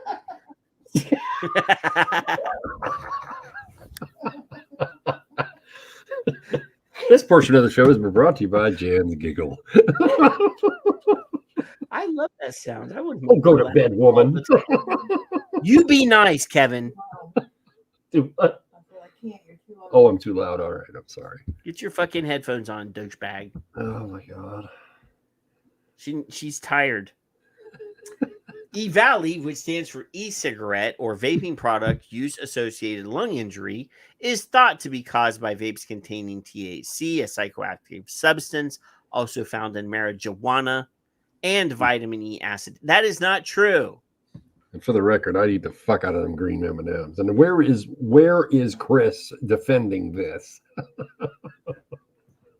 Well, I didn't talk about chocolate M&Ms. I talked about green M&Ms that just so happen to be chocolate, unless they have a peanut with a little chocolate outside. Federal legislation introduced last October imposed minimum safety standards for nicotine vapes imported from overseas and made warning labels mandatory. Okay, yeah. Okay, there's the answer to my question a while ago. How do you have labeling standards for illegal products? Okay. The law also made it illegal to purchase nicotine vapes without a prescription. I'm going to if I ever go to Australia, I'm going to have to, Colin's going to have to write me a script so that when I get off the plane, I'm already legal. If he does, I want him to forge Chapman's name on it. He doesn't talk to me. Simon doesn't talk to me anymore. Oh, now I want some damn M&Ms. I'm going to have a handful of green M&Ms next week. I'm going to eat every fucking one of them. And that's going to push you over the level, and then you're going to be gay. Fine. Don't care. You're going to be so fabulous. You'll love me anyway. You know you will. I love you now. Yeah. The new laws are set to curb the risk of nicotine vaping uptake in young adults. There we go with that word, adults. Why do they have to tell adults what to do? Why are they so set on young adults continuing to smoke is what I want to know. Social engineering is hard, Patrick. While also allowing current smokers to access the products for smoking cessation, according to the TGA. Yeah, there you go. No, I wouldn't be. If I was coming to Australia, I wouldn't be there for 3 months. I would only bring a 2-week or a month supply. Thank you, Eddie. If I'm going to Australia, I'm not going for like a week. I'm going to go from, at least 2, if not 4 weeks. You got to go down and see Bruni. Right? Well, I'm probably going to have to sleep on Bruni's couch. There you go. That's what I would do. Yeah. Be like, hey, Bruni, I'm here. I don't think my other Australian friend has a couch. Show me your knife and show me your beer. That's not a knife. That's a knife. That's right. What about a buck? You like bucks? Let's go. Come on. A buck knife? Or like a deer? Because I do like to eat venison for sure. Yeah. Good night, D-Sat. Bye, Stat. If I'm in Maine, I'm going to look you up. Don't forget your green M&Ms, though. There are 2 ways prescription holders can obtain nicotine vaping products in Australia: from a pharmacy or importing from overseas websites. Yeah. Prescriptions can only be written by one of 80 authorized prescribers or by a doctor with approval under the TGA's Special Access Scheme B. Now, I have a problem when the government agency has called something a scheme. Yeah. To me, the word scheme has some sort of negative connotations, kind of like a scam or, a grift, a scheme. You're pulling schemes. Right. Yeah. An authorized prescriber of nicotine vaping products must be a GP who is registered with the TGA. Despite disapproval from vaping advocates, the new laws are being supported by the Australian Council on Smoking and Health. ACOSH strongly supports any measure that will effectively stem the flow of illegal disposable e-cigarettes into Australia that are being used by an increasing number of children and teenagers, said Chief Executive Maurice Swanson. I have a problem with anybody named Maurice.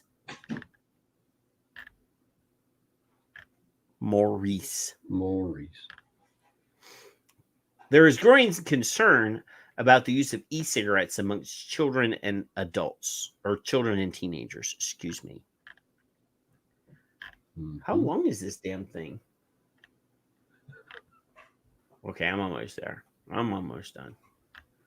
A study conducted by the Australian Drug and Alcohol Foundation found 20% of non-smokers had tried vapes, and 2/3 who smoked cigarettes were also using disposable devices.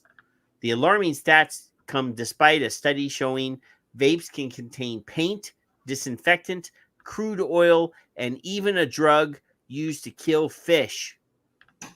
Okay.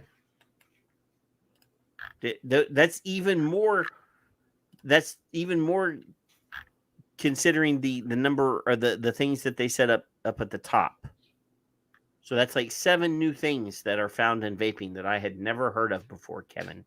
Mm-hmm. Fingernail polish. Now we have all these other things. Bug spray. Yeah.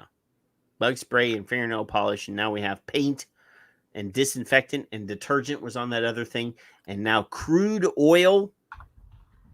Like, is somebody going to go to an oil well before the oil gets processed and like a 50-gallon barrel of crude oil that hasn't been refined and put it in their vapes? Is that what people are doing now? Evidently. The findings come from an investigation into the contents of 50 over-the-counter vapes done by Curtin University. It's curtains for you all. More than half of the vapes tested contained chemicals toxic to humans if repeatedly inhaled, and some were linked to lung cancer. The study found the liquids used in 50 vapes. This is a completely different list again, including eugenol. Yep. All right, give me a second here. I gotta take this. I'm gonna take this. I'm gonna copy this. I'm gonna go over here and start a new tab, and I'm gonna go to the Google bar and I'm gonna paste because I need to know what eugenol is. Clove oil. Okay. Okay. It is an aromatic oil extracted from cloves that is used widely as a flavoring for foods and teas and as an herbal oil topically to treat toothache and more rarely to be taken orally for gastrointestinal and respiratory complaints. Interesting. Mm-hmm. Eugenol.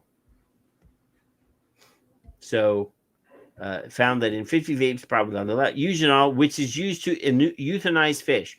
So eugenol over here is used for food flavoring. It's used to treat gastrointestinal and respiratory problems in humans. Mm-hmm. But now they don't want to say that this is actually okay because it's clove oil and it's used for other stuff. Why would you euthanize fish? They only want to bring out the part about euthanizing fish. Why would you do a euthanization of a fish? Don't understand. I don't know. Petroleum. So now they're finding, not only are they finding crude oil, which is just up here in this paragraph, but now they're finding petroleum, which is refined oil. Yeah. A household disinfectant cosmetics, which covers the fingernail polish above and paint. So every time they add a little bit more to this list of things, Kevin. Many have completely unknown effects on respiratory health. We actually know that according to this, eugenol is actually used to treat respiratory complaints. So that's actually okay. Yeah. Because we did our own search because I did not know what eugenol was. Okay. I didn't either.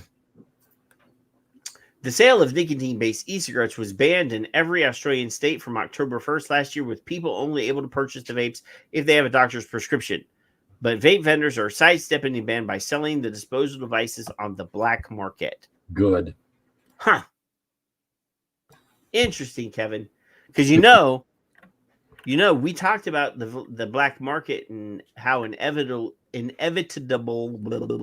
it is going to be if you start telling people they can't have what they want, right? I've been assured there will be no black market by multiple people. No, because Ms. Zeller said that's never going to happen, right? Yeah. Yeah, I remember that. Yeah. I am sharing a Victor screen. I know. It says calm down. So note to all of you that this is 2014. I found this in 2014 in my travels. November. So well, were you visiting the fatherland when you yeah. No. So the German Supreme Administrative Court confirms e-cigarettes are not medicines or medical devices. So we're just going to go here. The BVERWG ruled nicotine-containing liquids are not medicines in the sense of the German Medicines Act. They do not fulfill conditions of a medicine by presentation, as they are not presented as a means for treatment, alleviation, or prevention of disease. That's the same thing as the FDA. That's the same thing as the FDA's. I was going to say not the FDA. The court's decision in the Satara case was basically similar, very similar. Yeah. So that's a 2014 thing. And if I get on YouTube, I don't think you guys really care. If you want it, email me or smack me on Twitter. But I would like to smack you in real life, not just on Twitter. Hey, I heard the cranky old moody broad is going to somewhere like East Coast this weekend, I think. Isn't it this week?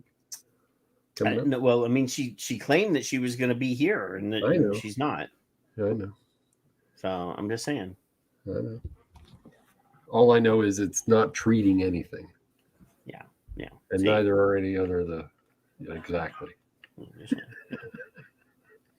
So pre-show, I'm here listening to Kiss. Yeah. Hotter Than Hell. And Kevin comes in and he's got a weird face on.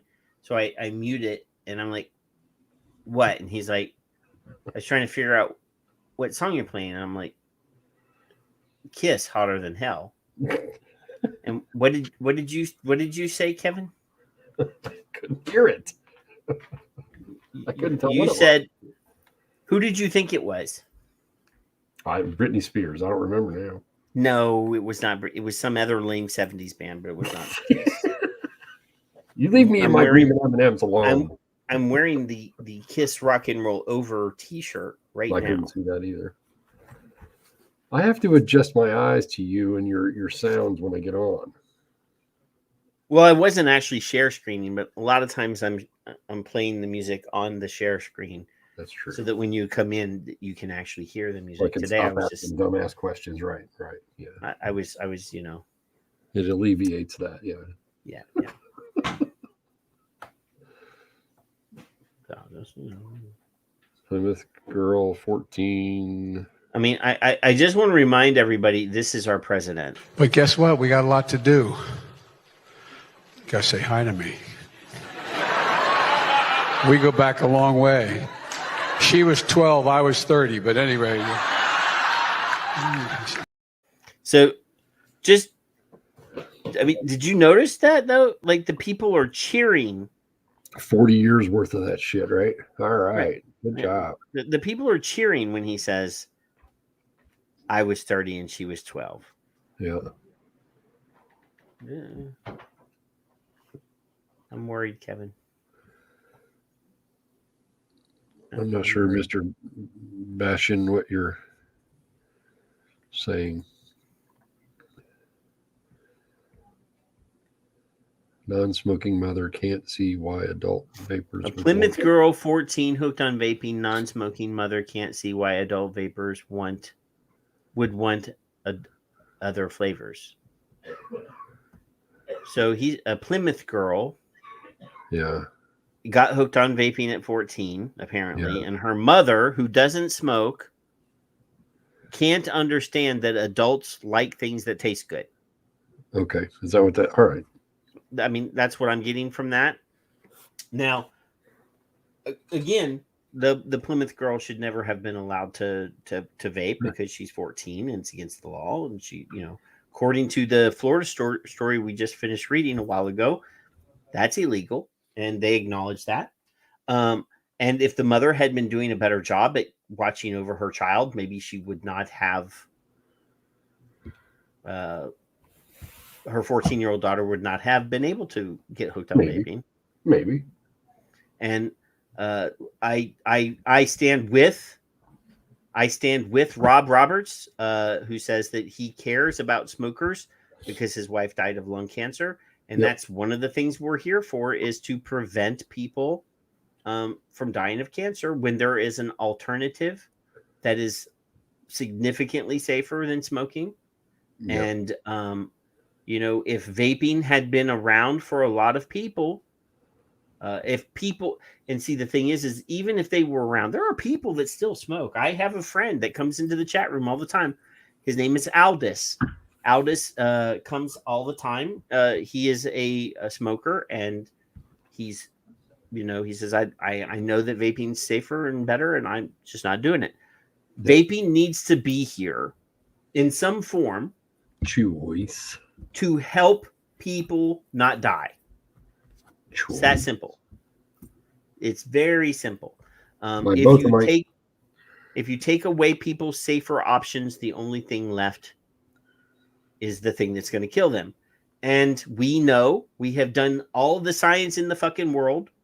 We have study after study after study that shows that people that have stressful lives, people that are neurodivergent, people that are mentally ill, all feel better when they vape or smoke. Mm-hmm. Not saying that everybody that smokes is mentally ill. 60% of all, no, I'm sorry, 40% of all cigarettes that are smoked by the neurodivergent or the mentally ill. Yeah. So when we approach people that smoke, we have to be aware of the fact that they could be smoking to reduce the symptoms of something that's giving them that. I mean, the actual cigarette is actually making them feel better about themselves, making them less confused. Obviously, we know that nicotine is a mental focuser. We also know that it helps with memory. It helps with a lot of things. If we can get them that nicotine in a safer delivery method, then why the hell wouldn't we? Yep. So Both of my boys smoke, but period. all of the not to get too political about this, but the politicians that claim to be the most empathic and caring about mental illness are also the ones that are pushing like as much money as possible into fighting to keep vaping. They want to ban vaping. I mean, they're the ones that say we're the party of science, but when we approach them with actual science conducted by scientists, they run away. They ignore it. They, whatever. Yep. So yeah, it's a pain in the ass. Yep. Nobody here is saying that people that have never used nicotine need to start using nicotine. But and nobody's saying that people that don't smoke should start vaping. But if somebody is going to pick one, I would hope that they pick the safer one. Correct. And we know that vaping is at least 95% safer than smoking. Mm-hmm. So if we had to ignore harm reduction, that would mean that we don't need seatbelts anymore. Cars don't need airbags. We don't need to have life preservers on boats. We don't need to wear helmets and knee pads and things when we're riding our bikes or on our motorcycles. Mm-hmm. Yeah. So you are saying that the law is not prosecuting these people, and in your opinion, why not? Prosecuting which people? The people selling illegally? Well, we know for a fact that about 80% of all youth sales are through straw purchases. So, we can't, obviously, if you look at the list of enforcement letters that is produced by the FDA when they do their sting sales, a huge number of those sales are, and there's not a whole bunch. You're talking about the entire country. There's something like 340,000 convenience stores in the United States. A very small percentage, about 2,000 infractions in a calendar year are cited. And usually they are, for most intents and purposes, issued a warning letter. In the warning letter, they are given a certain time length to respond with how you're going to make corrective measures. It's very lenient. As long as they don't get caught again within a year, then that infraction gets removed, and then the next year they can get cited again. It's extremely, Mr. Bashan, extremely lenient. So we do know for a fact that the vast majority of these products that are acquired illegally from kids are through an older friend or family member. Yep. Social sourcing. So we need to, the kids need to be punished for having it, because they're not going to stop the behavior until they've been punished. I'm not talking about putting them in jail. I'm saying they need to do community service. They need to spend their weekends for a month or so picking up trash on the side of the road, something. Don't fine them, because if you fine them, their parents are just going to pay the fine, and they're not going to learn anything. Yeah. Then we need to find out who they got it from, if it's a social source, so that we can hammer that son of a bitch, because that's the one that needs to be fucking. Because 9 times out of 10, and I'm not saying vape shops never do this, because I know for a fact vape shops are not perfect. Yeah. But the vast majority of bad actors are the social sources, people going in and buying 4 or 5 of the thing and then going and selling it to their friends for a markup. No. But yes, they need to actually start writing tickets and fines for the stores that are getting busted, and then we need to go after the social sources. But the same this rules is apply we can't to go cigarettes. after this war on drug style because the war on fucking drugs does not work. No. For one thing, we need to find out why most of the time, because we already, like we talked about neurodivergent, we talked 40% of all cigarettes are smoked by people that are neurodivergent. We need to know what's going on because 9 times out of 10, they may find vaping or smoking through peer pressure, but the enjoyment, the nicotine in vaping is not nearly as rewarding as smoking a cigarette. The delivery method, the way it crosses into your brain is not as rapid, so we don't get that immediate like reward that you would. The dopamine does not crank up as high when you're vaping as when you're smoking. Now, if it's a nicotine salt, that's a different thing. Yep. But yeah. So vape shops are, and again, I'm not saying that they're not perfect because they're not perfect. I am saying they're not perfect. Vape shops are we have a lot of younger people sitting at the counters at the vape shops. Not all vape shops, because there's some kick-ass vape shop owners in this chat room right now. But yeah, we need to, my friend Shell used to always say, people don't like it when you tell them their baby's ugly. So yeah. Wait. All right, go ahead. Say that again.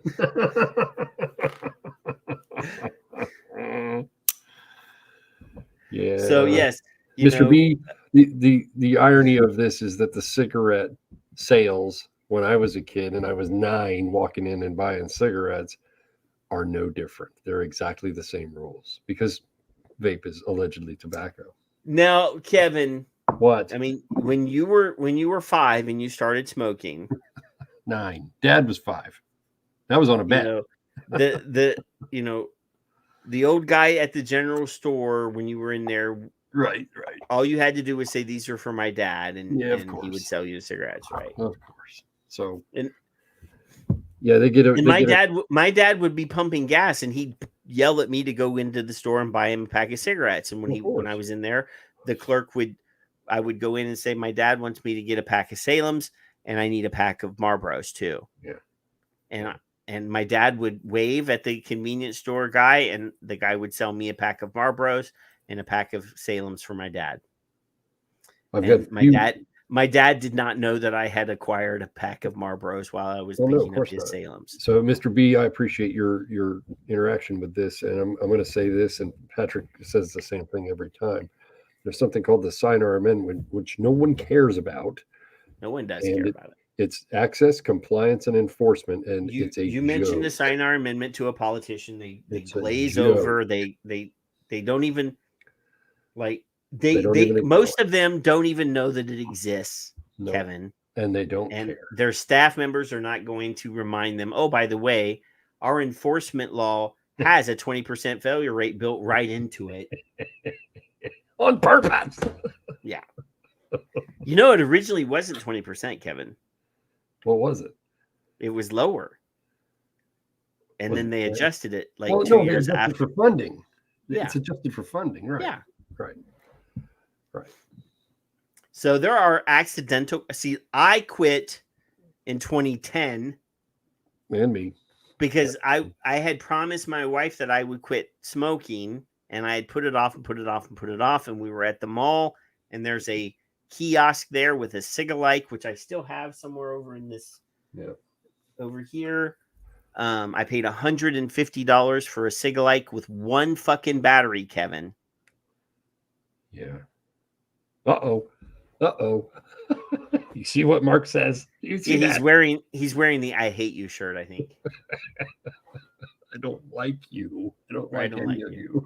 That shirt is not on the store anymore. I need to add it back on so somebody else can buy one. I think Mark was the only one that ever bought it. And I put that son of a bitch was on the t-shirt store at cost. Oh God, throw it up. Oh, he displayed that in front of the now Philip Morris chief scientific director. Right? I know, right? Is that where he went? I'm standing up here with a shirt that poor with fucking Kevin guy. Crowley's face on, and everybody's like, "Who the fuck is Kevin Crowley?" He took an And ass to it too. a nicotine molecule on my arm. Play it. Marcus, play the clip. You got the damn clip. Just play Mark's clip. I think everybody else has already seen it, except for Mr. Baton and the other Rob Roberts. But I'll play it. You know, here, let's go. Hey, I'm gonna go get a drink while that's playing. By the way. Fine.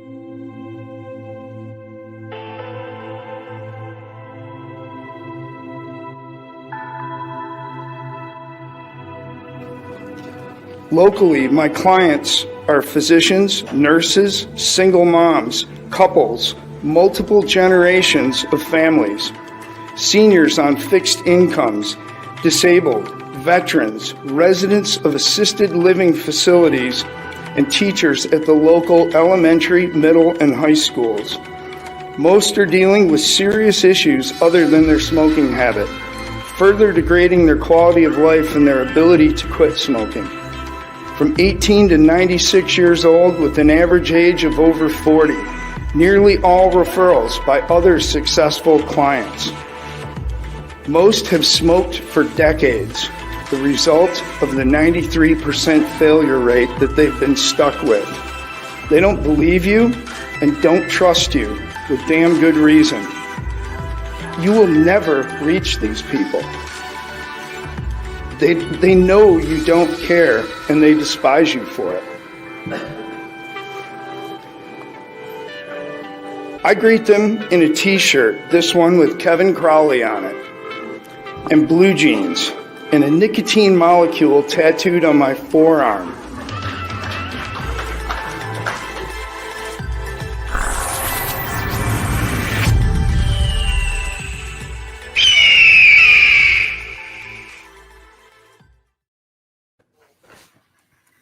Are you happy? I played the video. It's unadulterated, clear communication from Mr. Sliss. Well, because he's the only intelligent friend. No, you can't. Never mind. You can't. This right here is Ryan, by the way. That's one of my nephews. Michael rode the boat. Oh, sorry. Just Rob said it earlier. Front line is front line, and those are the people. Mark every almost daily puts out a tweet. I had this couple. I had these people. I had two guys today. I think there's been a couple times that I've had a couple. You've had a couple hundred. So when you have front line, Rob, you're who I'm, and Patrick, I'll speak for him on purpose, are fighting for multiple levels of reasons. There's 100 reasons why. And I appreciate it. Are you? Where's my sign? I got my sign. You get your drink sign somewhere? Mr. Patrick. Everybody else as you were. Hydrate. Should have made a hydrate one. The old days. Oh, that's lovely. So I appreciate Mark and his dedication to that and how beautiful it was. Not because he's wearing my face, but yeah, a lot of words in there, and he's so 100% true. Yeah, when he told me that he was going to be wearing your face, that's not what I thought he was going to be doing. What did you thought? That he was actually physically going to be wearing your face. Well, he was some kind of secret spy or something in the service, right? I was thinking he was just going to cut your face off and put it over his, like Hannibal Lecter style. That's what I was thinking, All right. Let's see. Let's go on to the next. We have a couple more pieces, Kevin. I don't trust you. Kevin and I did not share. Like Kevin shared one article. I think I shared two with him. I don't even on the back. I don't even want to talk to you. In our private little messaging thing at the, And he says that wearing your face the way I mentioned is also a possibility. That's not what he's referring to, you tard. No, yeah. Just saying, you know, if Mark shows up at your door, This guy's Ryan right there with the guitar. Look how calm that lake was. Ugh. I'm really thinking he's going to cut your face off and wear it like a mask.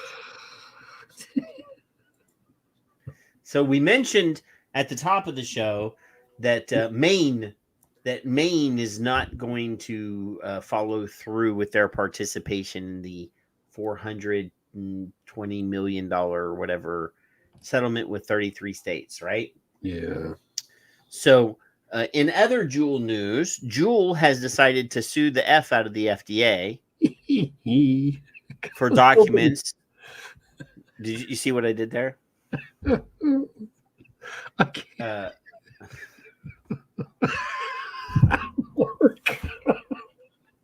What?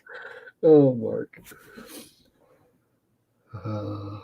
I'd have probably been ruder. See?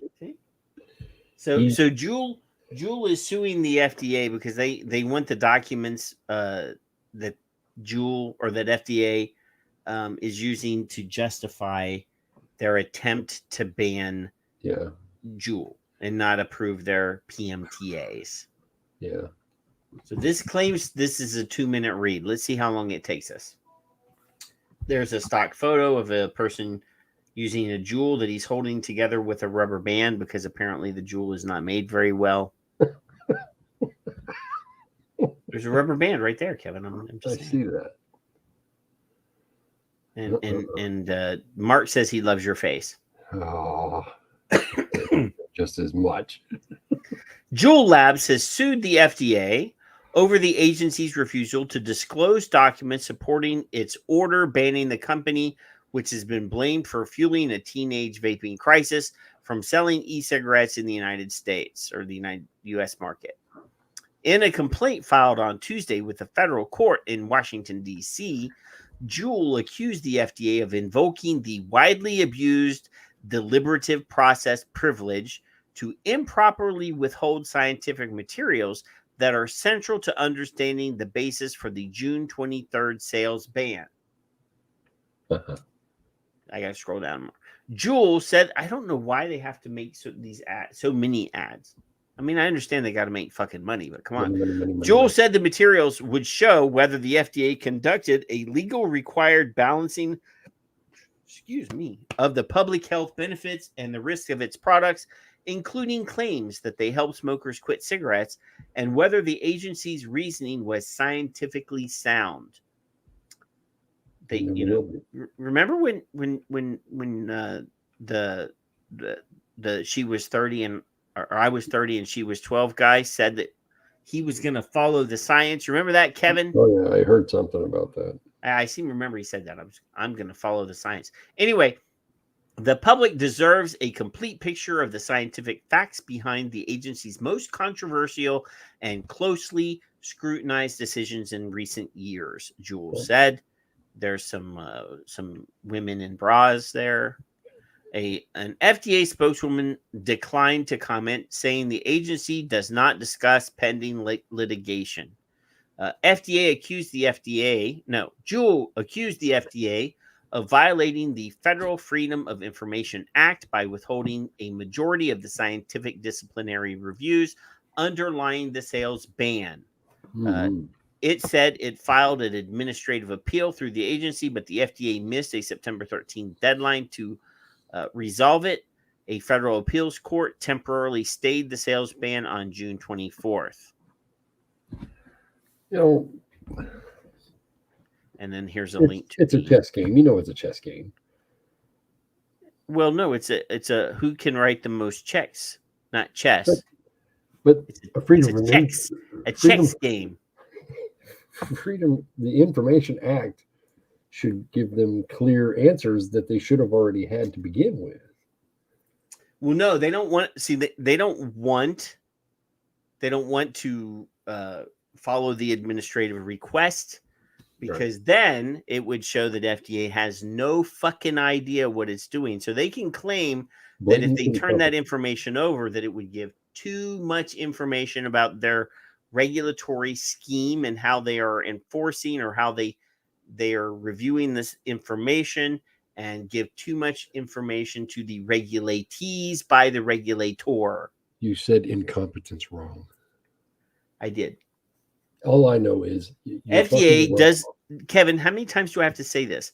FDA wants the authority to regulate this product, knowing that they don't know what the fuck they're doing. Correct. They wanted to regulate this.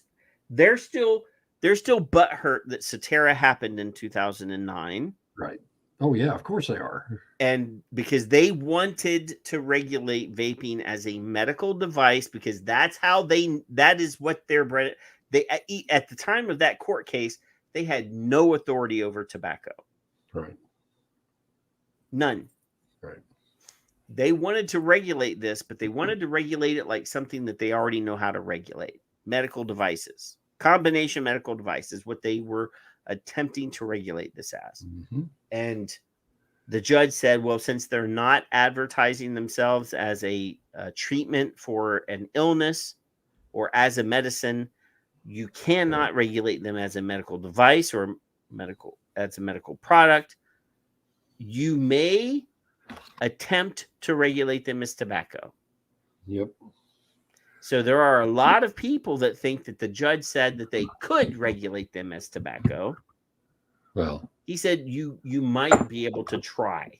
All in the wording, right? Yes. Now the problem is we didn't fight them on the deeming after the Tobacco Control Act came out and gave authority of tobacco to the FDA. Right. And we didn't have a buttload of awesome attorneys at the time to fight.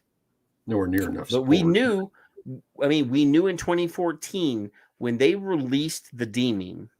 Yep. I've been sitting here since 2014. When they released the deeming, the very next day they did I have it on the computer, a phone call where stakeholders and the FDA could be on. And at the time of that phone call, one of the dumbasses that is a vaping advocate, I won't name his name, asked specifically about nicotine from other sources other than tobacco. And FDA said, we intend to regulate that as well. Yep. Now, they didn't have statutory authority to do it that way, but they fully intended to.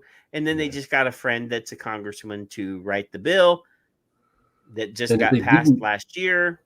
And if they didn't intend to, it was worded as if they already knew it was coming. Either way. So now the problem, now Rob Roberts brings up something that, I'm going to be controversial.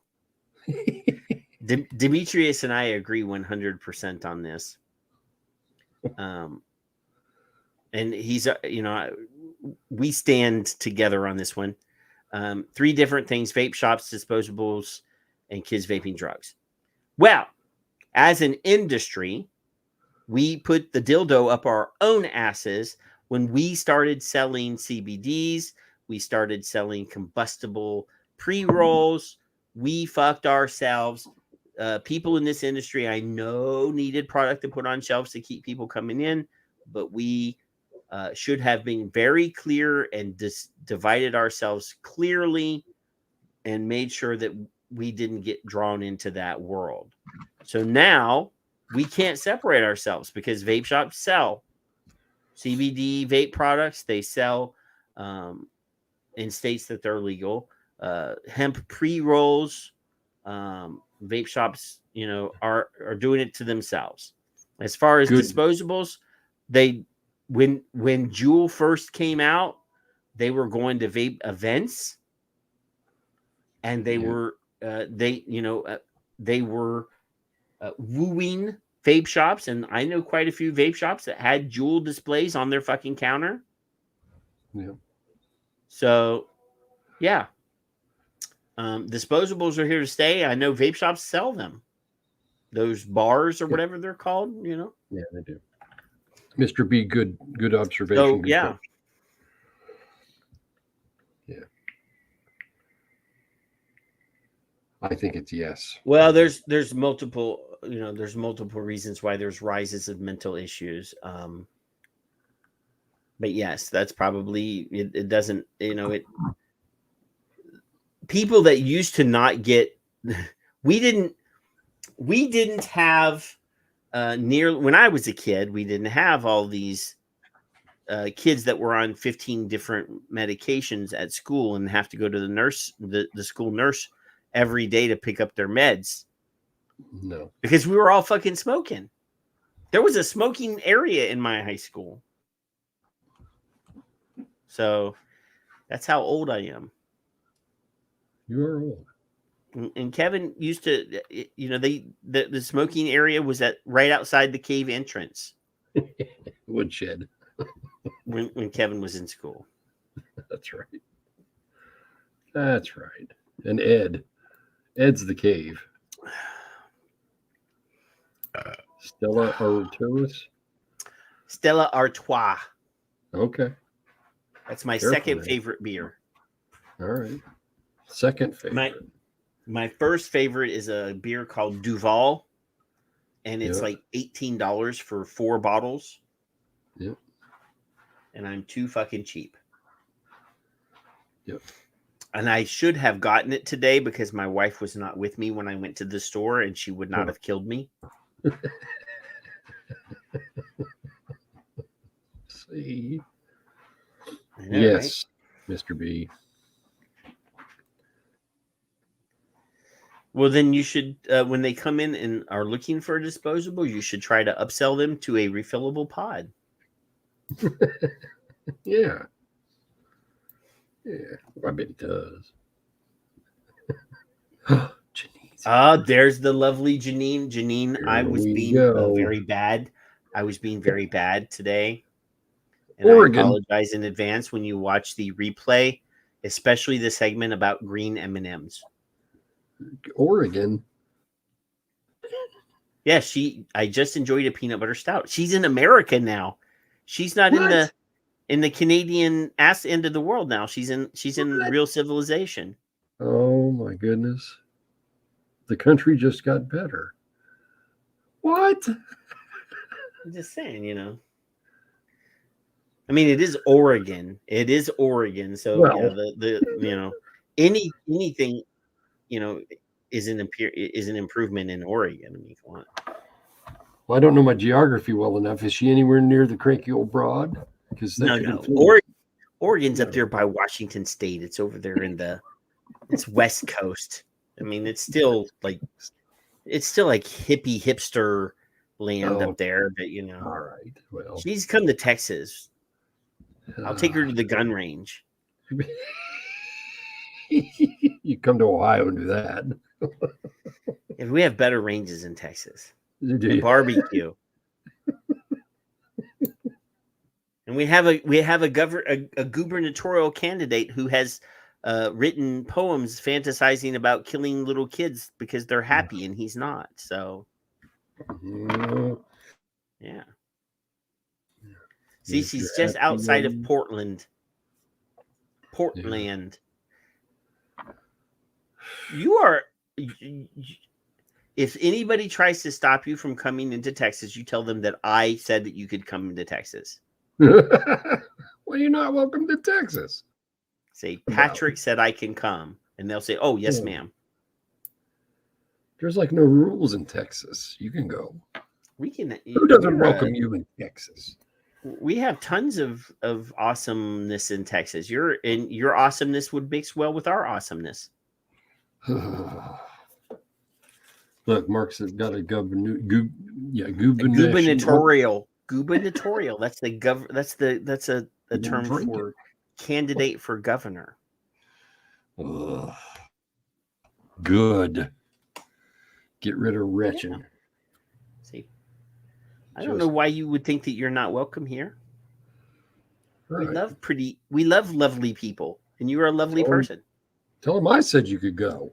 Say, Patrick said I can come, and they'll say, "Oh, yes, ma'am," right away. That's right. I know somebody said they have a list of my preferred firearms at the border. They will issue you one of my preferred firearms. So there are people that actually believe that, though, Kevin. I believe it. I told somebody that when I first crossed the border, when I was driving, because I drove cross country when I first moved here. Yeah. They met me at the border. Dear, we have your type all over the place here. Don't let anybody believe that. Don't let that. That's bullshit.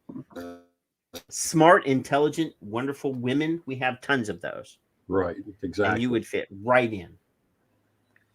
That's nonsense. Anyway, Kevin, this is the only thing Kevin supplied for content of today's show. So I'm going to make him read it. Oh my God. So that I can finish my Stella Artois.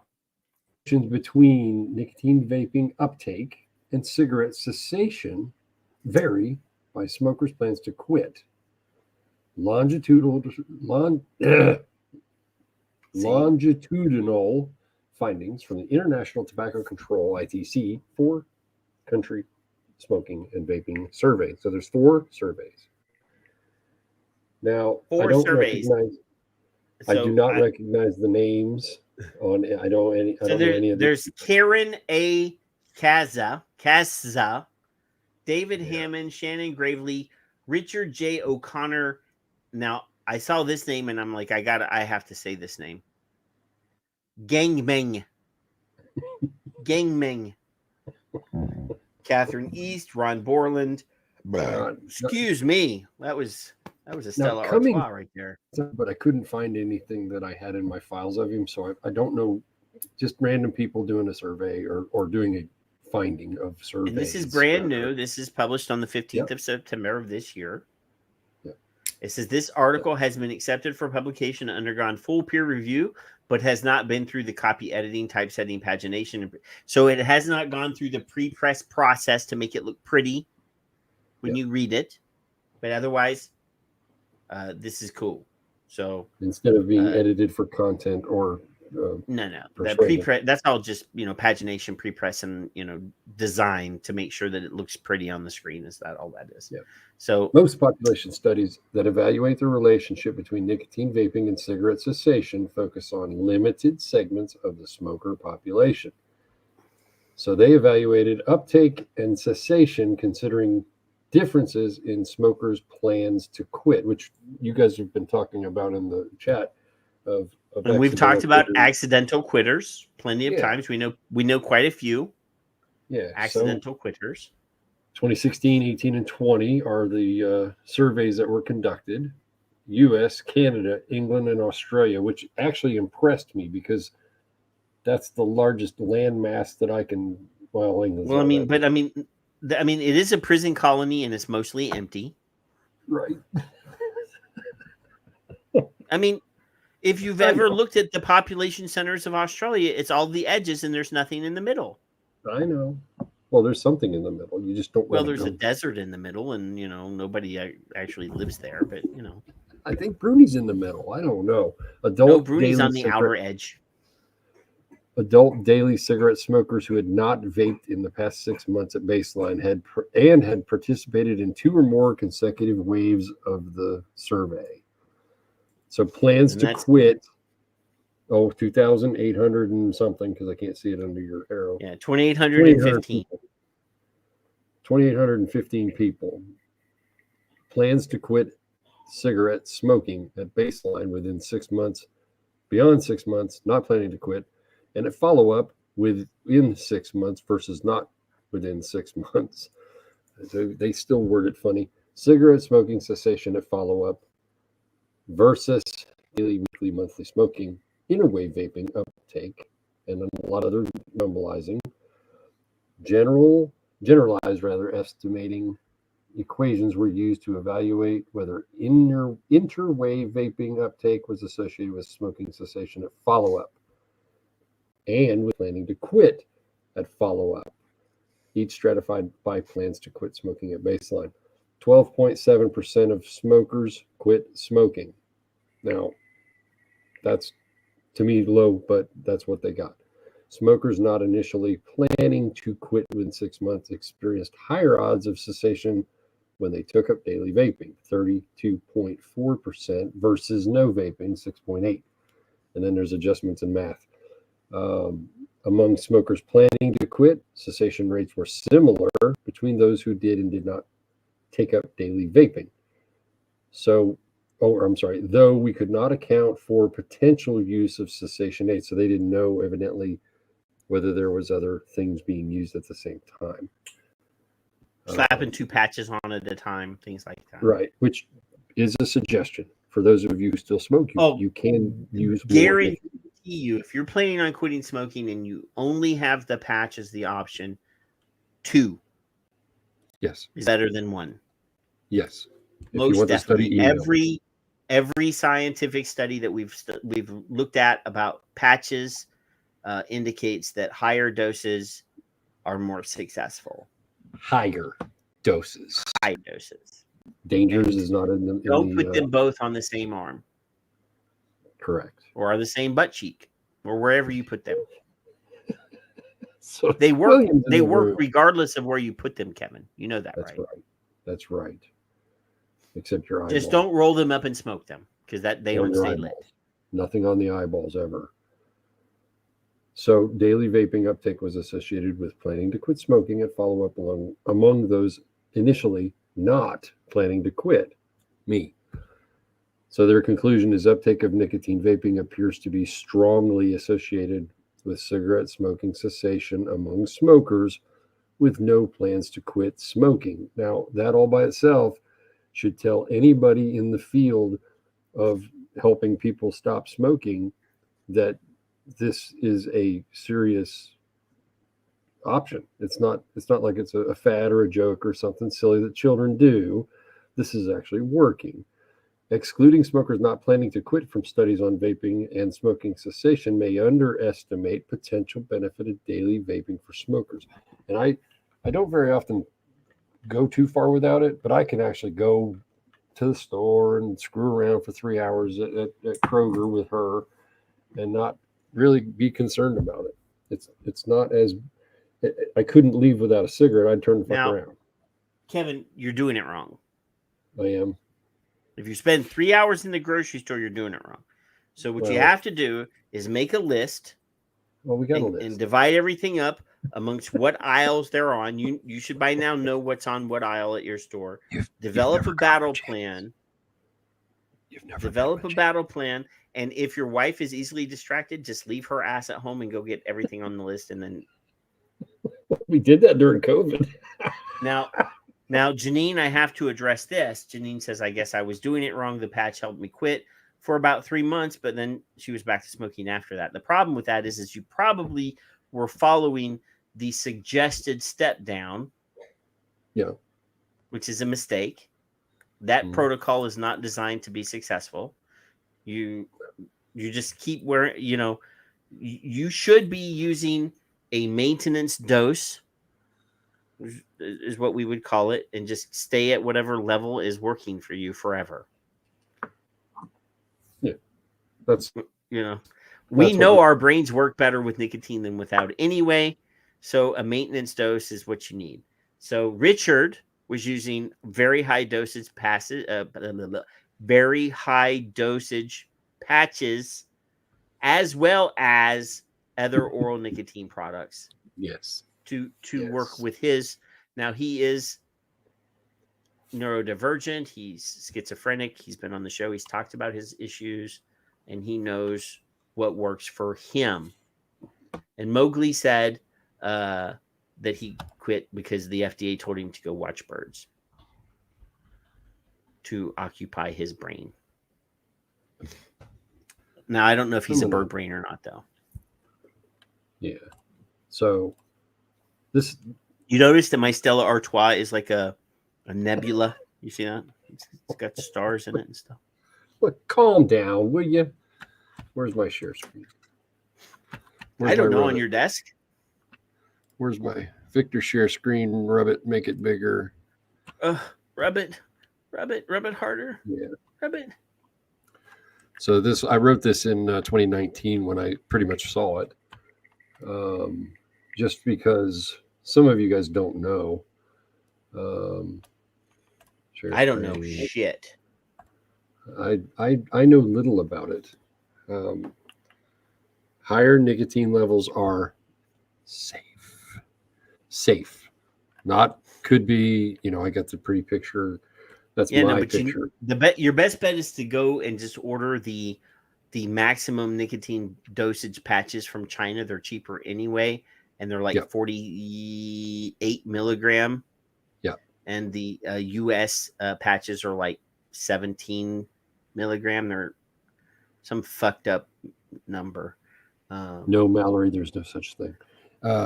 Higher nicotine levels are safe. A new study, which is not new today, shows higher nicotine levels are safe. Nicotine outside of tobacco products has limited addictive potential, and that higher doses are safe and well tolerated. And then my funny part of you could almost hear the thump of foreheads hitting desks from the various alphabet soup groups. And then I'll just go straight to it as soon as I see it. Here's the link. If you guys want it, it's on my blog, obviously. Higher nicotine levels are safe. Queen Mary, and it was 2019. So what they're telling you is the results suggest most smokers who use stop smoking medications can easily tolerate doses that are 4 times higher. Why are any stop smoking services of any kind, soup groups or anybody else, not telling people this, Patrick? Why? Why is because that? they don't want people to quit smoking, Kevin. How many times do we have to say this? Well, yeah, because they don't want you to stop. These people do not want you to quit smoking. Exactly. So participants were advised to continue to smoke as they desired throughout the pre-quit period, and were offered oral nicotine replacement therapies. So when I had my patch, and the doctor said, "Now don't smoke. Don't you smoke. You'll fucking, your head will explode and your heart will come off, all that other shit." And capping, or because I stole Janine's word, capping your nicotine level deterred me from stopping. It doesn't make any sense to me. Reading that Janine, 20 years before. Janine, if you were personally capping nicotine, if you personally chose, if nicotine at 20 milligrams works for you as a comfortable level, that's perfectly fine. But again, I know people that vape like freebase nicotine at 48 milligrams. They make 1 toot every hour or 2 hours, and that's what they like. I mean, that's how Wassner that's how Wassner continues to vape, as far as I know. And Dave Dorn was at 72 at one point. Yeah, and that's what absolutely works for them. And I like to vape a little bit more frequently than that. And I vape just got moody. Huh? The chat room just got moody. Well, somebody's limiting their nicotine. So they should not get nicotine. No, it's stupid because everybody's different. Everybody's neurochemistry is different. We talk about this. Your brain has nicotine neuroreceptors. Your brain is naturally designed to process nicotine, the same as THC. Now, some people have more receptors than other people do. So I personally believe, I have no information, no proof of this, believe that I have more nicotine receptors than average, because 3 milligram and 6 milligram would never fucking work for me. Yeah. But I smoked pot and it didn't do shit for me. So I don't think I have the THC receptors. The same thing, right? Did you see that your very good friend Skip just showed up, Kevin? Yeah, moody. late. The idea in a survey I did when Alan pointed it out in a blog was that everybody in the early 2010, 2015 or so, before the devices started changing, were at 18 and 24 and whatever. And then you got a higher powered device and you drop to 3, but you used twice as much liquid. Now So your level stayed the same. Again, I have I have no scientific basis for this other than a little bit of organic chemistry. Right. I would almost bet, without having done this in a lab, that higher wattage kills the organic bonds in the nicotine, and you're not getting at higher levels. You're not getting the full effect of the nicotine in your liquid. See, there's a good point. We would have to actually hire a scientist to test at higher voltage, at higher heat levels, to prove or disprove that the nicotine is degrading at higher temperatures. But obviously we know certain things like UV rays and storing your nicotine in a warmer environment actually breaks down the nicotine. But I would almost bet the argument that a lot of people make that the technology improved and the delivery method is more efficient is actually bullshit. And you're inhaling twice as much. You're inhaling twice as much. Yeah, you're vaping 3 milligram, you're vaping at 400 watts. Yes, you're vaping through, 120 mils in 2 days or whatever, Right. And that's where the alleged harm will increase. However minute it may be, it does increase as compared to somebody doing what you're doing or I'm doing or whatever. Yeah. Doesn't make it wrong. You got to do you. Yeah. Your level. You'll know your level when you go, geez, I don't feel so well. No, you'll get to a certain level and you'll be like, this is where I want to be. I feel good at this level. And you gotta experiment a little bit and try different things. Exactly. And in more than one way, Kevin. Some people need to just kind of, get the stick out and have some fun. Just because it needs to be mentioned, we'll be in DC. I don't know what day. I don't remember. And she's going to be in the presence of, and let me rephrase that. There are going to be a lot of people who are very important in this area of life of ours that are going to be in her presence this coming week. So, yeah. And she's going to make them all be kind, I'm sure. Wow. You don't have much faith in that? Well, no, I mean, as far as that goes, there are a lot of people that are at those conferences that are self-important. You're blowing smoke up a lot of people's asses. There are a lot of people that you think are important that are really not important. Have you seen the list? No, there's some dumbasses as well, but I won't point them out. No, but there are some people in there that I actually know are worthless that you still think are pretty okay. Oh. So, see, look at that. You got to wait. I'm still hoping that Demi will let me have a chapter in the book that him and Phil are writing because I need I think it's time to air out some dirty laundry. There'll be some pants and no pants chapter. There's going to be there's some places where some people that are highfalutin are going to be proven are going to be, I've got the receipts. I've seen a few. I've seen a couple. I think a couple. There are some people that you guys think are really awesome that are really dirtbags. I'm just saying. Yep. So Skip, I don't want you to be nervous. Some of you would be very surprised.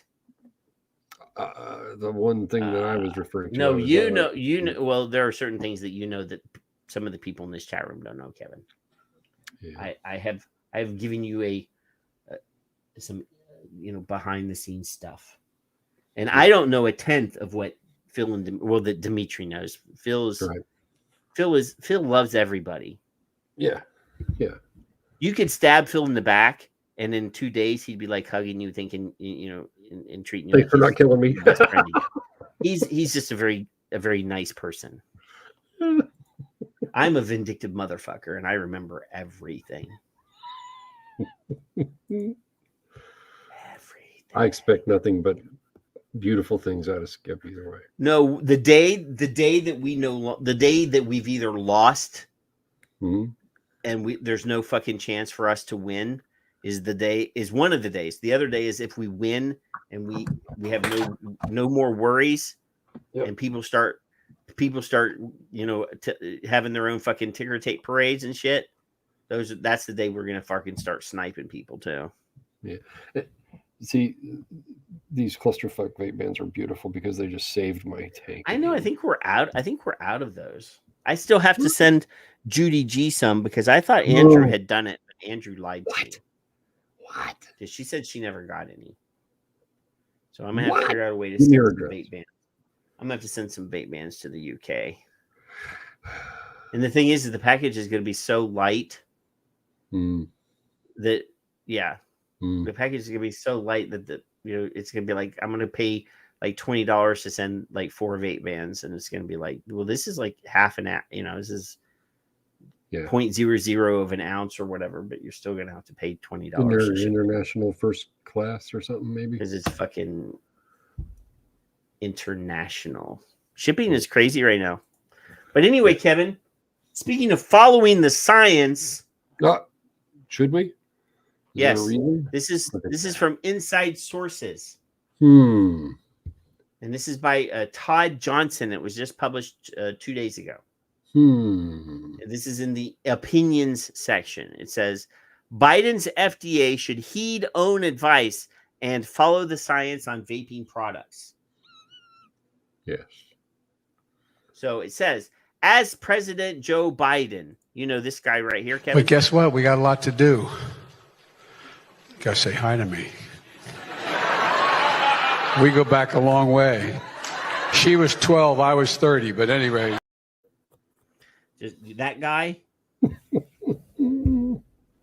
As President Joe Biden attempts to salvage his abysmal approval numbers ahead of the midterms, his hand-picked FDA commissioner is not doing him any favors.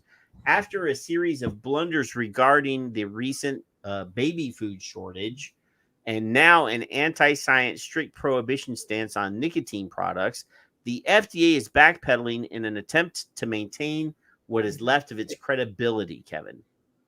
I'm not sure that it had any credibility. There wasn't any credibility.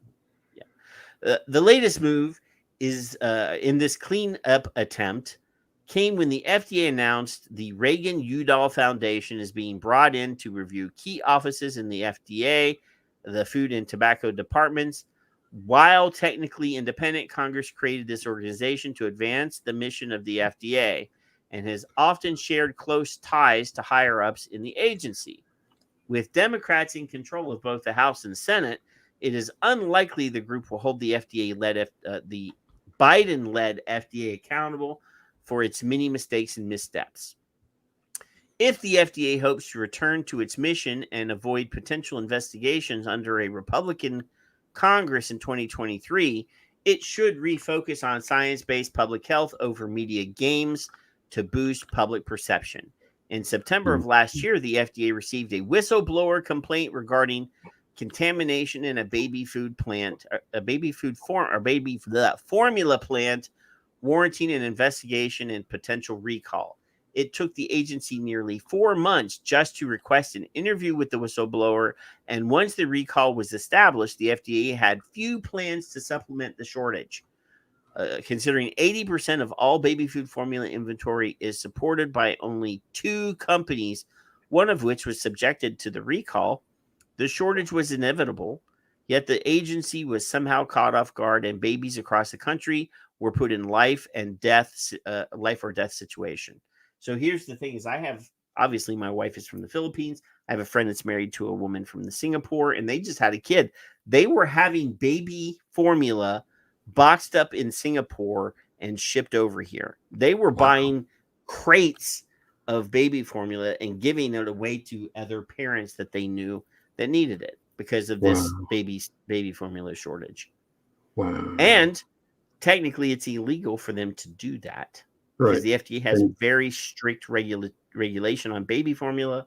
So apparently baby formula that is made in okay in Canada is actually illegal to import here. Mm-hmm. And from Singapore, obviously, as well. Instead of focusing on fixing the baby formula crisis that continues to be a problem, the FDA instead rolled out a series of tobacco-related decisions not backed by science to earn a quick win that would shift media headlines. In June, the FDA announced a reduction of nicotine levels in cigarettes across the board in an effort to reduce the impact of smoking and make people smoke more cigarettes. Mm-hmm. I actually added that. That's not in there, but that's what's going to happen. However, this decision departs from both science and common sense. While reducing nicotine levels can make a single cigarette less addictive, many smokers will simply smoke more to satisfy their cravings. Did I just say that? More cigarettes mean those who smoke will be inhaling more harmful chemicals and carcinogens, which are ultimately responsible for the bulk of related health issues. Obviously, and we have proof. We have 22nd century, the people that make the reduced nicotine cigarettes, or the VLNs, the very low nicotine cigarettes, admitting on Twitter that the cigarettes that they make has less nicotine, but the same amount of harmful chemicals and harmful everything else is the same. Exactly the same. So if you have less nicotine and not satisfied, and you have to smoke more cigarettes to become satisfied, you're going to take in more of the bad shit. Or just go back to your regular brand. Or yes. Well, eventually, if they try to push this through and make all cigarettes reduced nicotine cigarettes, Kevin, then there's not going to be an alternative. I'm going to timestamp this. This will take decades before that. If it ever goes through, it'll take decades. Yes. William Webb is correct. All the cancer and none of the pleasure. Sure. Decades because of the litigation, period. There's no way you can tell me that these other companies, and they have, I've seen that they have the technology to do so, not in the patented way that 22nd Century has. So 22nd has either one of two goals. Well, they have their own process, but there are multiple processes to affect the level of nicotine in a cigarette. For years. They've been doing it for years. But if that's what they're going to focus on, the multi-billion-dollar global lie just continues. That's all it is. Yes. And Mallory says that 22nd Century stock is under $1 a share now. Exactly. Yeah. Exactly. To make matters worse, the FDA paired this decision with the denial of Juul's pre-market tobacco PMTA, effectively removing the product from the market. Yet again, the agency's unfounded decision is counterintuitive to the protection of public health, considering the negative impact of combustible cigarettes. Many vape products like Juul provide a less harmful alternative that can offer smokers their nicotine fix without any of the harmful byproducts. Here's the deal, guys. We may not like Juul. I personally don't have a problem with the product itself. I don't like some of the decisions that the management has made over the years. They could have easily participated more actively in vaping advocacy and wrote bigger checks. They didn't do that. They made some poor decisions when they voluntarily removed their flavors from the market, which on the outside looks like an admission of guilt. And this is one of the reasons why, regardless of whether I like Fontum or not, Juul stood up for flavors for vapers at that fucking meeting with President Trump. They said, we are not going to remove our flavors from the market unless you make us, because adults like flavors. Yep. And fun. They showed they have a little bit of backbone, even though they're a bunch of Brits, you know. At least they're not French. I'm just pissing people off left and right tonight, Kevin. Please send all hate mail to Kevin. Yeah. I don't have an email address, so don't send it to me. And I haven't checked Facebook in months, so you guys could go and put anything you want on my Facebook. I don't care. I'm not going to read it anyway. Anything you want. Here's the thing. I justified leaving Facebook because it's a cesspool and I hate it. But then I enjoy going to Twitter. Well, yeah. Something wrong with which is you. also a different kind of cesspool. But people are, I think I like it because people are actually more aggressive and less like high school teenage girl on there. Yeah.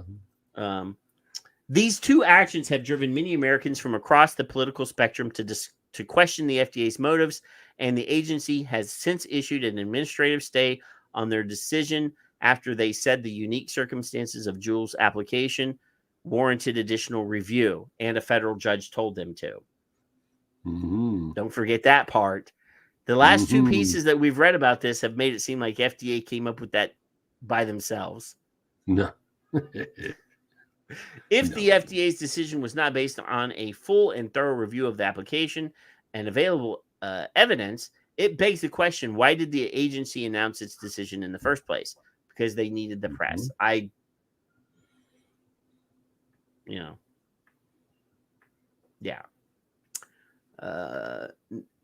Mr. Baton says, Nan died with cancer after stop smoking, which make me think cancer was slowed down by nicotine. Well, obviously, anybody can get lung cancer, even if they don't smoke. Mm-hmm. Now, the odds are not improved. The odds are increased that you will get lung cancer if you do smoke. But I smoked for almost 30 years before I became a vapor. So,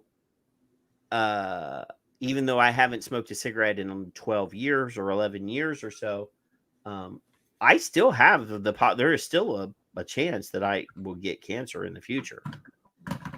Yep. The odds are less, but as you get older, shit happens.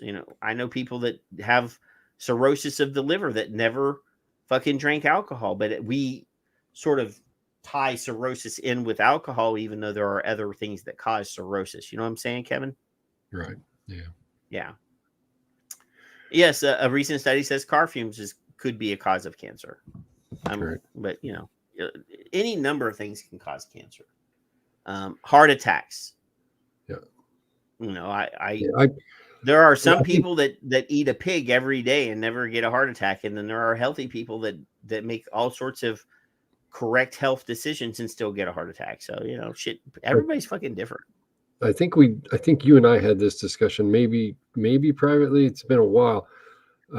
Dad quit a year later. He was diagnosed and pretty much dead with lung cancer. My grandmother quit smoking 15 years later. She died with lung cancer. She, in reference to Bruni, drove a school bus. So she's sucking those fumes and everybody else is all at the same time, along with all them little rugrats. And it makes me wonder as well sometimes too, that are the chemicals in the cigarettes suppressing things? So I don't know. Mallory, I would have to find the tweet. Mallory says, right now, my trust in the FDA or teachers to teach the truth to the youth about anything vaping or tobacco harm reduction is like trusting the drinking water in Jackson, Mississippi. Now, I graduated from high school in or near Jackson, Mississippi, but I wouldn't trust a fucking school teacher if you had no with anything, let alone with I got into a Twitter war about a month ago with people because I posted a statistic backed by real government research that showed that 1 in 10 public school kids, that's 10% of public school kids, are sexually assaulted while they're in school. Mm-hmm. Because they were blaming priests. They were blaming all child molestation on religious people. And I said, that's bullshit. If you were to take the percent, and I'm deviating from for just a second, Kevin. If you were to take all of the statistics of child abuse and molestation and sexual assault and compare the number of priests to the number of their victims, and the number of teachers and the percentage of their victims, you would, without a doubt, know that teachers abuse kids way more frequently than priests do. But teachers somehow get a special, like, buy on this bullshit. Yeah. So, yeah, people were pissed off that I was saying, how dare you attack teachers? They're so wonderful and amazing. And don't get me wrong, there are some fucking awesome teachers out there, but not, you can't make them all saints because they're a fucking toad. There are a lot of them I would not let my kids be in the same room with. Just saying, Kevin, I'm sorry. I saw Mallory's comment and I got, and I know that Mallory was not trying to upset me, but the whole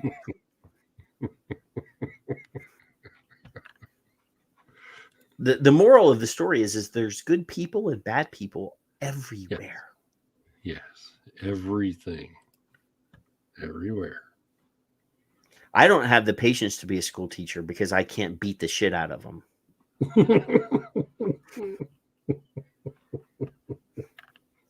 I'm from the old school. I'm from the old school. Sometimes you just got to knock the shit out of them for them to, straighten their heads up. That's all I'm saying. So it would be difficult for you to teach yourself. Okay, I got you. Oh my God, I was an awful kid. No, I would have beat my ass left and right if I was an adult and had to put up with a kid version of me. Oh no. Every time Logan, who is in a scale of 1 to 10, he's like a 9. He's really good going to bed. He's a lot of good features going on.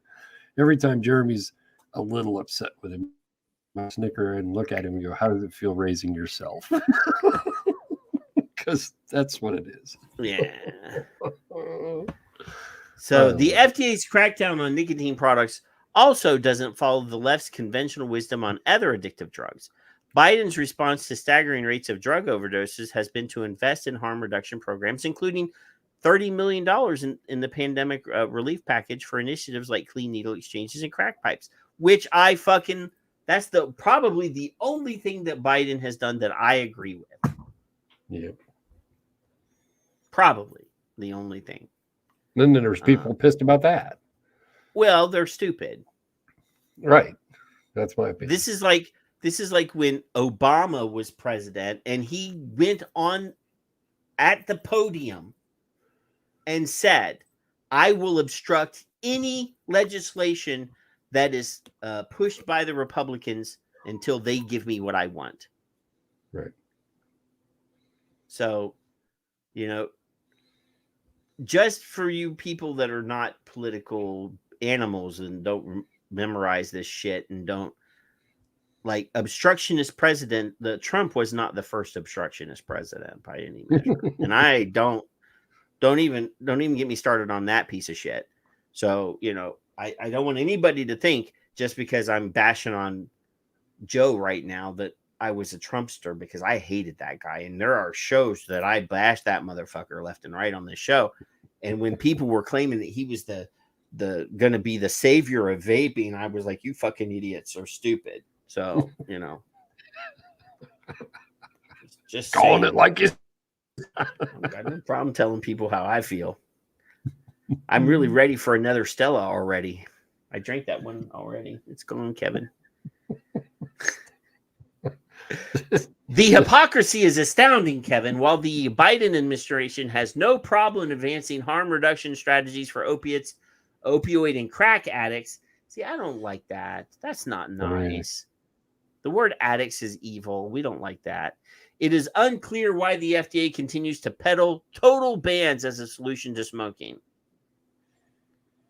Janine, we need to see if there's an emoji for an orangutan. That's what you need. Not a clown.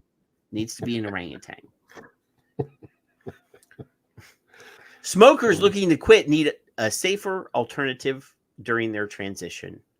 The agency cannot earn back its credibility while it actively reverses its own decisions and contradicts the administration's efforts elsewhere.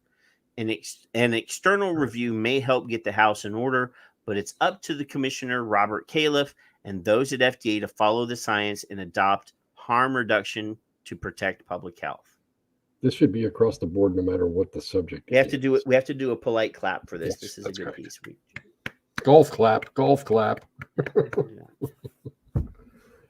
It doesn't matter what the problem, if you want to use that word, is. Whatever it is, the best thing for people would be to pay attention. Now, in years past, I've said, well, Jesus, patches don't work. Gums they suck. Well, you got a 7% chance. You got a 93% chance to fail with those.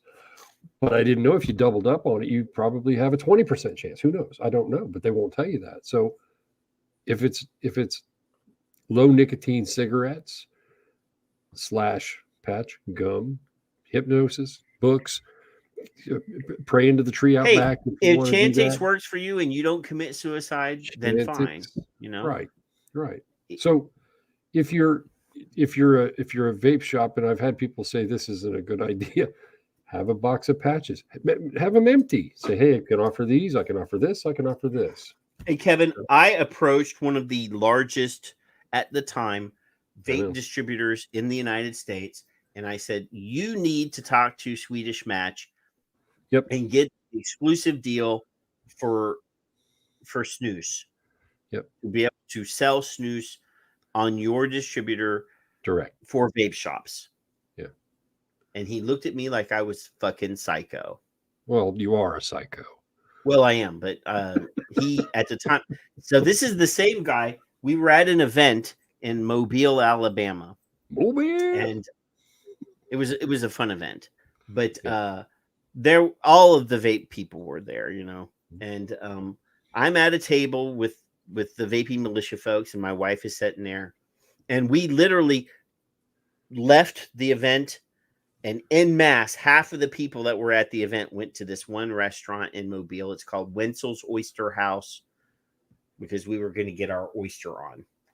Okay. And we're sitting there, and literally everybody in the restaurant is from the event. We all know each other. We're just, people are just sitting down with other people because there's empty seats wherever. And, we're getting up and moving around, talking to people. We took over the entire fucking restaurant. And I'm sitting there, and Austin Hopper, the face of vape. Everybody knows Austin. He's been on the show a couple times over the years. He comes over and he's talking to one of the people at the table, and they bring me my oysters. And my wife and I had already ordered like a dozen oysters on the half shell, and we each ordered a dozen. She had oysters Rockefeller, and I had these grilled oysters, and they had put jalapenos and bacon bits and a little bit of sprinkle of cheese on top, and they grilled them. So I'm sitting there, and I'm eating these oysters, and Austin looks over at me, and he looks at what I'm eating, and he turns to the person. He goes, "Are those oysters with jalapeno peppers and bacon and cheese on them?" And he goes, "Uh-huh." And I said, "What?" And he said, "I was just wondering, because that's the first time I've ever seen you smile."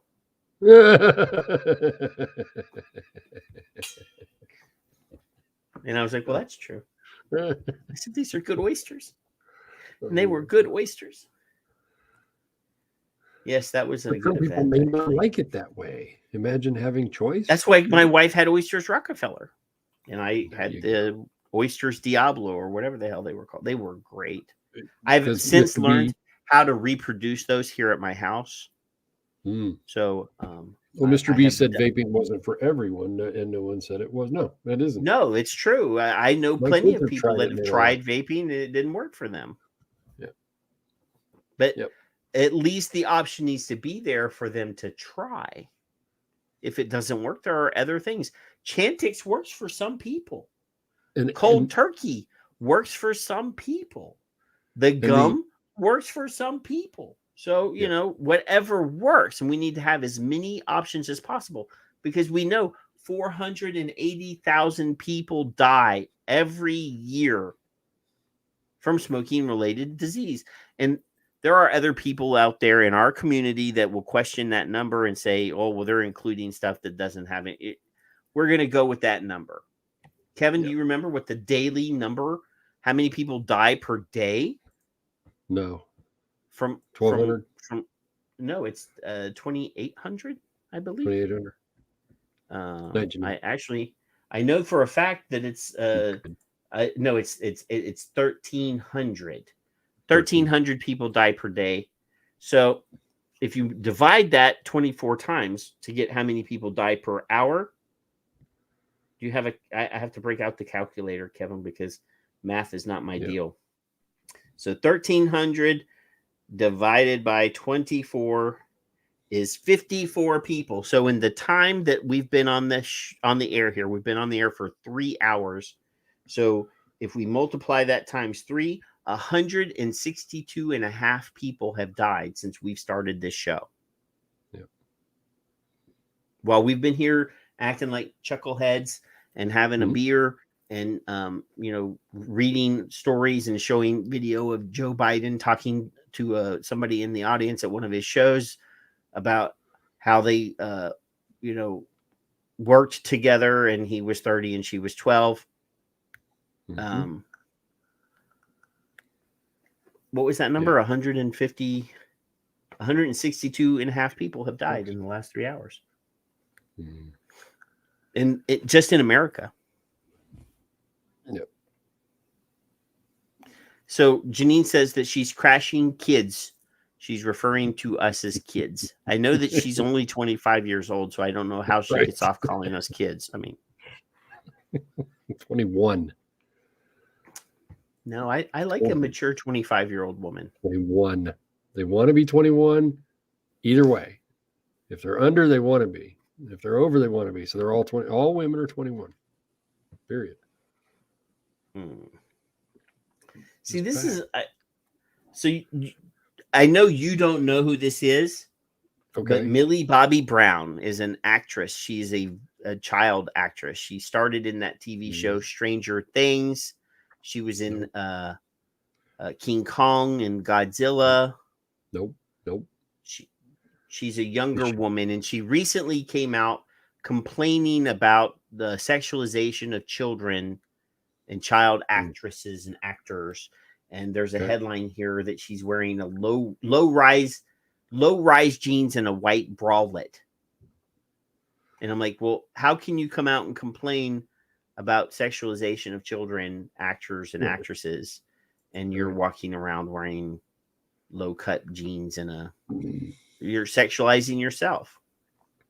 This is not right. I mean, I get it if you can. I don't disagree with her that Hollywood and those people do over sexualize children.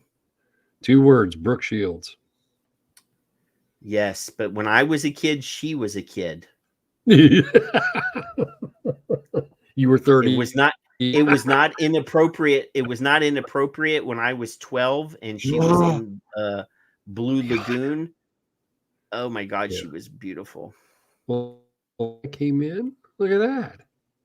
What? Leanna. I see Leanna. Yes, she says she stopped by to say hello and she's going to bed. Good night. Skip's in the room. Don't be influenced. Yes. Careful. Don't let the grumpy rub off. So I have one more piece, Kevin. This is a lighter piece. All right. And there's video, but I'm confident that it won't work now. All right. But I will attempt the video. This is Ryan, if it loads. by the way. Huh? That's my nephew Ryan right there playing the guitar. Look how happy he is. Just happy. Well, I don't know that he's happy or not because it's so far away. Happy. Like you can't see his face. He's got a guitar in his hand. He's happy. He could be singing like a very depressing song and we wouldn't know. It was a wedding. So this is the headline is woman denied vape pen arrested for assaulting police. Well, that has to make a lot of sense. So I'm gonna hit the volume button. You tell me if you hear any audio. Did you hear any audio? No. Fine. No. It's not fine. Here, let's just do this. I'm going to remove this. I'm going to stop sharing, stop screen. I'm going to reshare, share screen. Yeah. Share system audio, share screen.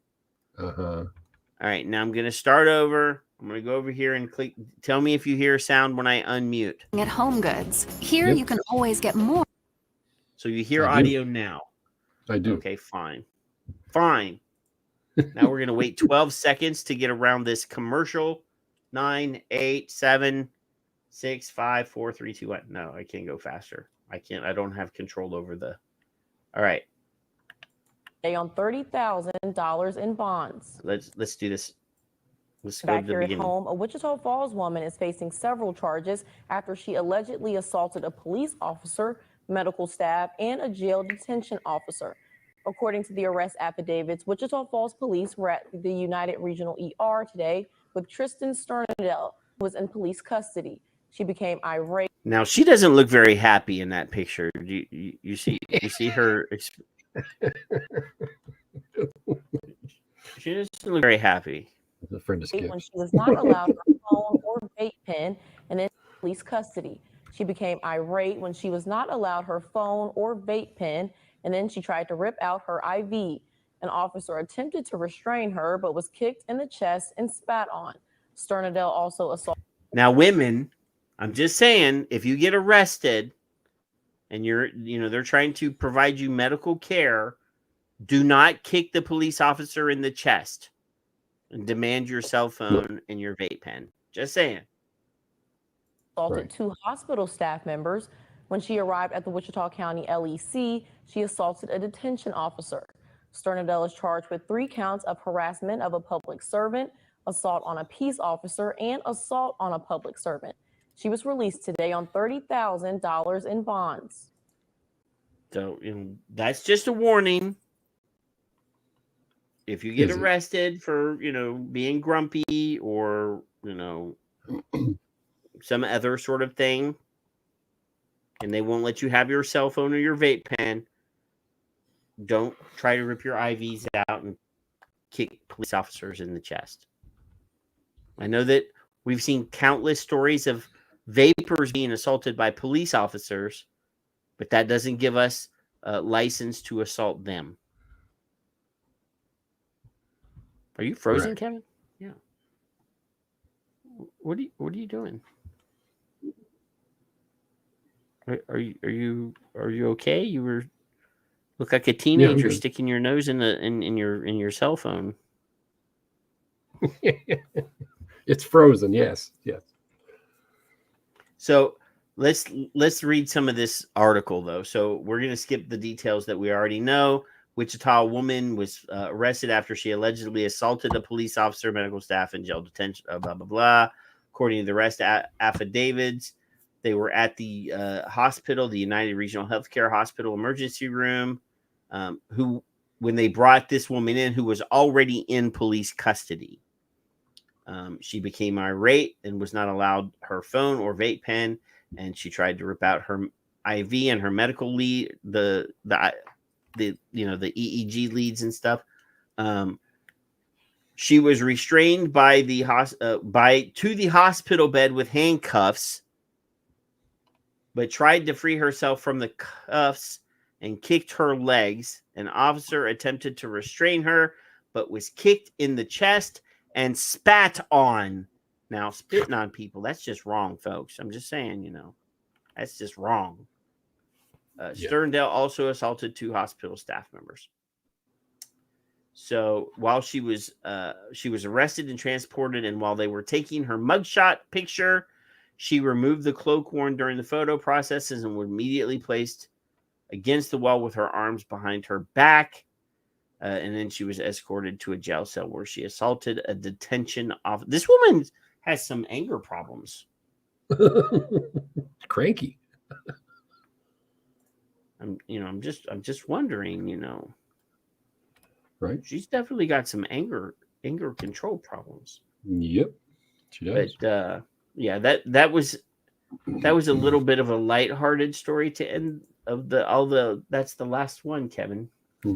I've got one more that I want to share. with the Victor share screen. Are you, now you do know when you share the Victor share screen that you bought, like your audio starts to freeze up. Yeah, I know. That's what I was doing. Okay, so turn off your camera.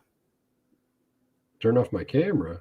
Yeah, if you go to the bottom where it says stop cam, that gives your processor less shit when you're trying to add a share screen. All right, there we go. You don't need to see my ugly face anyway. So sister here, she's an MD. She's a PCCM. I'm assuming that's a child physician. Mother activist, candidate for re-election, Oregon State rep. Her tweets are her own. So she came out on the 21st, I don't know what day it was, whatever, Wednesday, agreeing with Wanda Decanter, who's a buck of luck on her own, saying that she says, in her opinion, ban flavored vaping products. No smoker I've ever seen has quit smoking because of cotton candy or green apple vaping products. The intent is to addict another generation of adults to nicotine. Now, that's the line that you got with the kids and the bullshit and the stories and the whatever. So she got 24 quote tweets, 24 people, including me. I wasn't being rude. You can look if you like. I wasn't being rude. I don't believe you. Tried to be kind, whether you believe me or not. Thank you, Skip. It's benefit, actually. So 24 people quote her, 3 retweets, 36 likes. There's some lovers there for that. Kevin, why are you sharing this crap? Because this is what changing the conversation looks like. Now, I guess I have to make this bigger because it won't show up as well. Yes, because you got the black background with the white text, which is hard I'll to read. quit your whining. This is, I really appreciate everyone sharing their opinions on this. There's some great success stories here, and it's helpful to hear alternative opinions. As a lung doctor, many of our patients have disease due to smoking, and it's a selected population if they are seeing me. That's what changing the conversation looks like, people. That's what we're doing for Rob and Mark and Skip and everybody else in the world, all 20 of you in the room or whatever, however many there are. Mark's underneath here. There was a little bit of hate on the first tweet, but on the second tweet, remember it was 24 or something, 24 quotes, 36 likes. This one has, 20 replies, 6 retweets, and 35, including me. Now, I've quote tweeted her a couple times on it, including a few minutes ago. But that's what changing the conversation is right there. This lady, wherever she is, doing whatever she does, and she's going for re-election, says one thing here and completely publicly changes her mind here for the most part. I'm not saying that she's full on board, but that's why we do what we do. That's why Skip is going to Washington, D.C. to talk to some idiots and some people who are going to agree with her. She doesn't want to talk to the people that agree with her. She wants to meet them. She wants to talk to the people that don't agree with her. That's what she's going to do. She's going to change the conversation. And that's what motivates me to keep doing what I do. Period. That's my final thought, really. And you can still look at me if you like, but it don't matter. You can turn off your TV. Look at Rob. Yeah. Like that one, of all the tweets this week, that one really got me.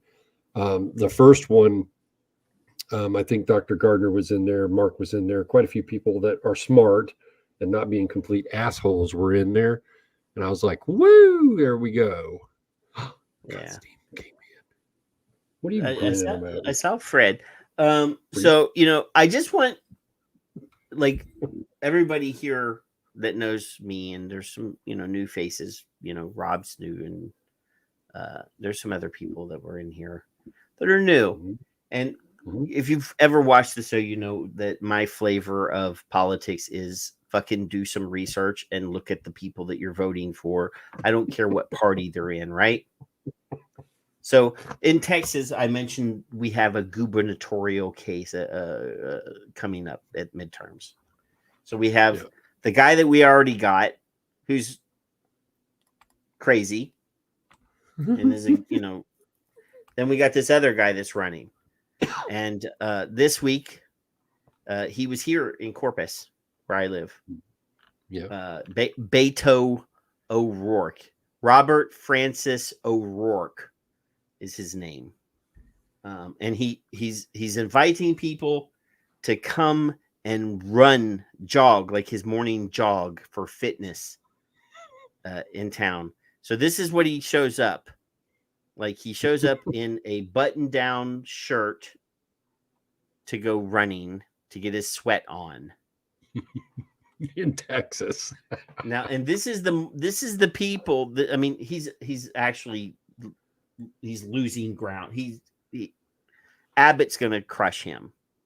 But like, this is a guy that, like, all of his funding is from outside of Texas. Like, has very little Texas support, very little. So, you know, I wrote in here. Now, y'all may not know, but Beto has a criminal background of burglary and DUI. And then while he was city council in El Paso, where he's from, he voted to push Latino families out of a historic Latino neighborhood, so that his father-in-law, who is a billionaire land developer, could buy that and gentrify it. Then he ran for Congress and was elected and had a shitty history. He never got anything passed, didn't do anything other than enhance his own portfolio, got caught doing several unethical things, was censured while he was in Congress. But there's a thing that y'all didn't know. When he was in college, he wrote a poem for the college periodical about how he was sad and depressed. And when he saw, like, he's writing a poem about him driving down the road, seeing everybody happy but him, and that how he fantasizes about running over these happy kids that he sees on the street with his car. Like, this guy needs help. He should not be governor. He needs help. So anyway, I tweeted here. It says, everyone in Corpus needs to check their valuables to see why Robert Francis is running. Double check he hasn't run down your kids or grandkids too. Are the cops chasing him? Is that why he's running? So you scroll down. There's somebody here that's talking about his, gentrifying neighborhoods. And then here, 1995 burglary arrest, 1998 DUI, 2006 the eminent domain ethics violation, where he actually voted so that his father-in-law could force the families out of the neighborhood. He made the illegal Twitter stock purchase, which we've talked about before on this show. And then he was charged with illegal campaign in 2018. This is not the guy that anybody should be pushing to be elected as a governor of a state. And I don't, and I'm not saying this. I am not saying this because I am not an Abbott fan either. But this guy is clearly mentally ill. Like, and a fucking crook. I mean, he wrote a poem about killing little kids when he was in college. He got away with his burglary arrest and his DUI because his daddy's a federal judge, or was a federal judge. So, and this guy's a piece of shit, but for some reason, everybody in California loves him because he says he's going to take away your AR-15s and he's going to legalize pot in Texas. There are bigger fish that we have to fry than those two things. He looks like he's chasing after them fish. So I'm not saying this to totally dunk on this piece of shit, but my job has always been to make you guys smarter and well informed. You know, that you guys have the tools you need for fighting on this vaping thing, but you have to be a political animal too. And any person that is a citizen of this country that has the ability to vote needs to take a little bit of time and research every candidate, regardless of what party they're in, and vote for the guy that you agree with. Yeah. And there's going to be lots of them that you don't agree. You might agree 75% with, but that's the, you know, you have to pick, you know, I don't agree with voting down party lines. I don't believe in that. I think you should have the ability to vote for whoever you want to vote for. Think for yourself, right? So, yes, regardless of Beto or Beta, I call him Beta. There's actually a picture on my Facebook I did when he was running against Ted Cruz. And I'm sorry, if you can't fucking beat Ted Cruz, I mean, I will say this about Ted Cruz. He's not a good person. He's a little crazy. When you see him talking, you can actually see the crazy behind his eyes. But he actually has done a lot of good shit for Texas. So that's why he keeps it.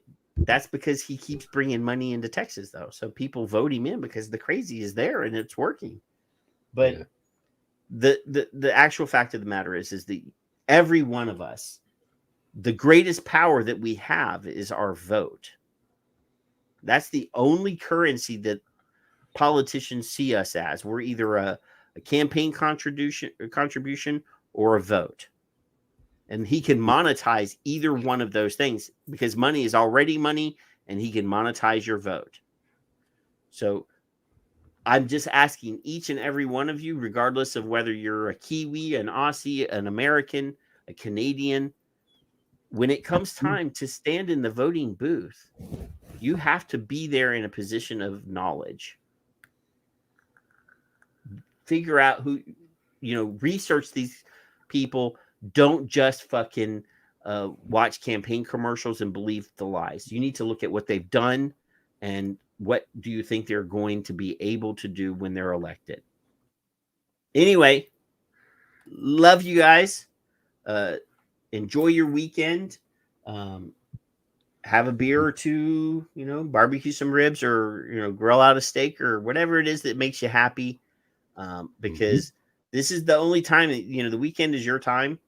That's to be with your family, hug the kids and kiss the wives, or if you're the wife and you want to kiss your husband, or if you're a wife and you have a wife, kiss your wife. I don't judge. I don't care. Love is awesome regardless. So anyway, y'all be good. What? M&Ms, green M&Ms, Skip. Oh yes. Well, peanut. Yeah. Be nice to Weeb. I'm going to call Skip Weeb from now on because that's what Mark calls her. Weeb. Be nice to Weeb. Weeb. With a B at the end.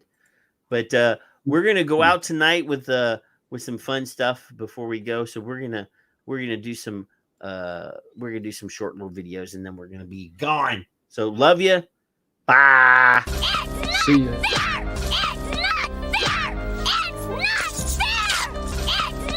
The 9 most terrifying words in the English language are, I'm from the government and I'm here to help.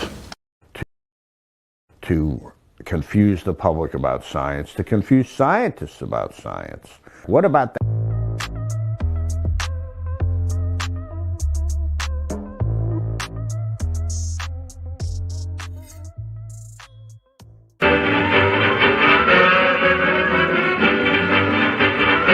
Must be stopped. You and all the school parent groups about the country, and you must stand united on this and stamp out this frightful assassin of our youth. Recipe for disaster that's fueling outright addiction. Look what they're trying to do. All the delicious flavors of e-cigarettes are poison. Today, right now, it would appear the wildfire of e-cig use among teenagers, high schoolers, middle schoolers has not let up. Just think if your kid was doing this and winds up with an IQ 10 or 15 points lower than he or she would have had. They shouldn't be experimenting with the entire American public. What we know is these products are addicting millions of kids. Dr. Carroll, as principal of the Lakeside High School, did you, during the last 3 months, notice any changes in the demeanor and attitude of your student, William Hopper?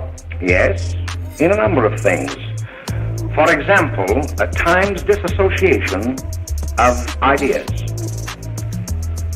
In another instance, I happened to attend the recent interscholastic tennis matches, and while Bill Harper had been considered an exceedingly good player, I saw him miss the ball by as much as 3 or 4 feet.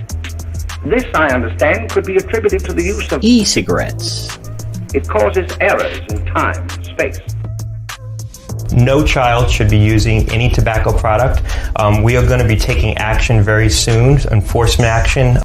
Well, then, although you didn't know to your own knowledge that the defendant was using e-cigarettes, did you notice any changes that would lead you to believe, as an educator, that he was under some severe mental strain, which might possibly have been induced by some drug?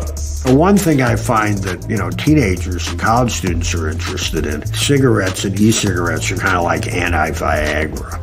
Oh, by the way, Dr. Carroll, 6 months ago, what would have been your opinion regarding the character of my client? He was a fine, upstanding American boy, a good scholar, a good athlete, and representative of the caliber of young men we are proud to graduate from our school.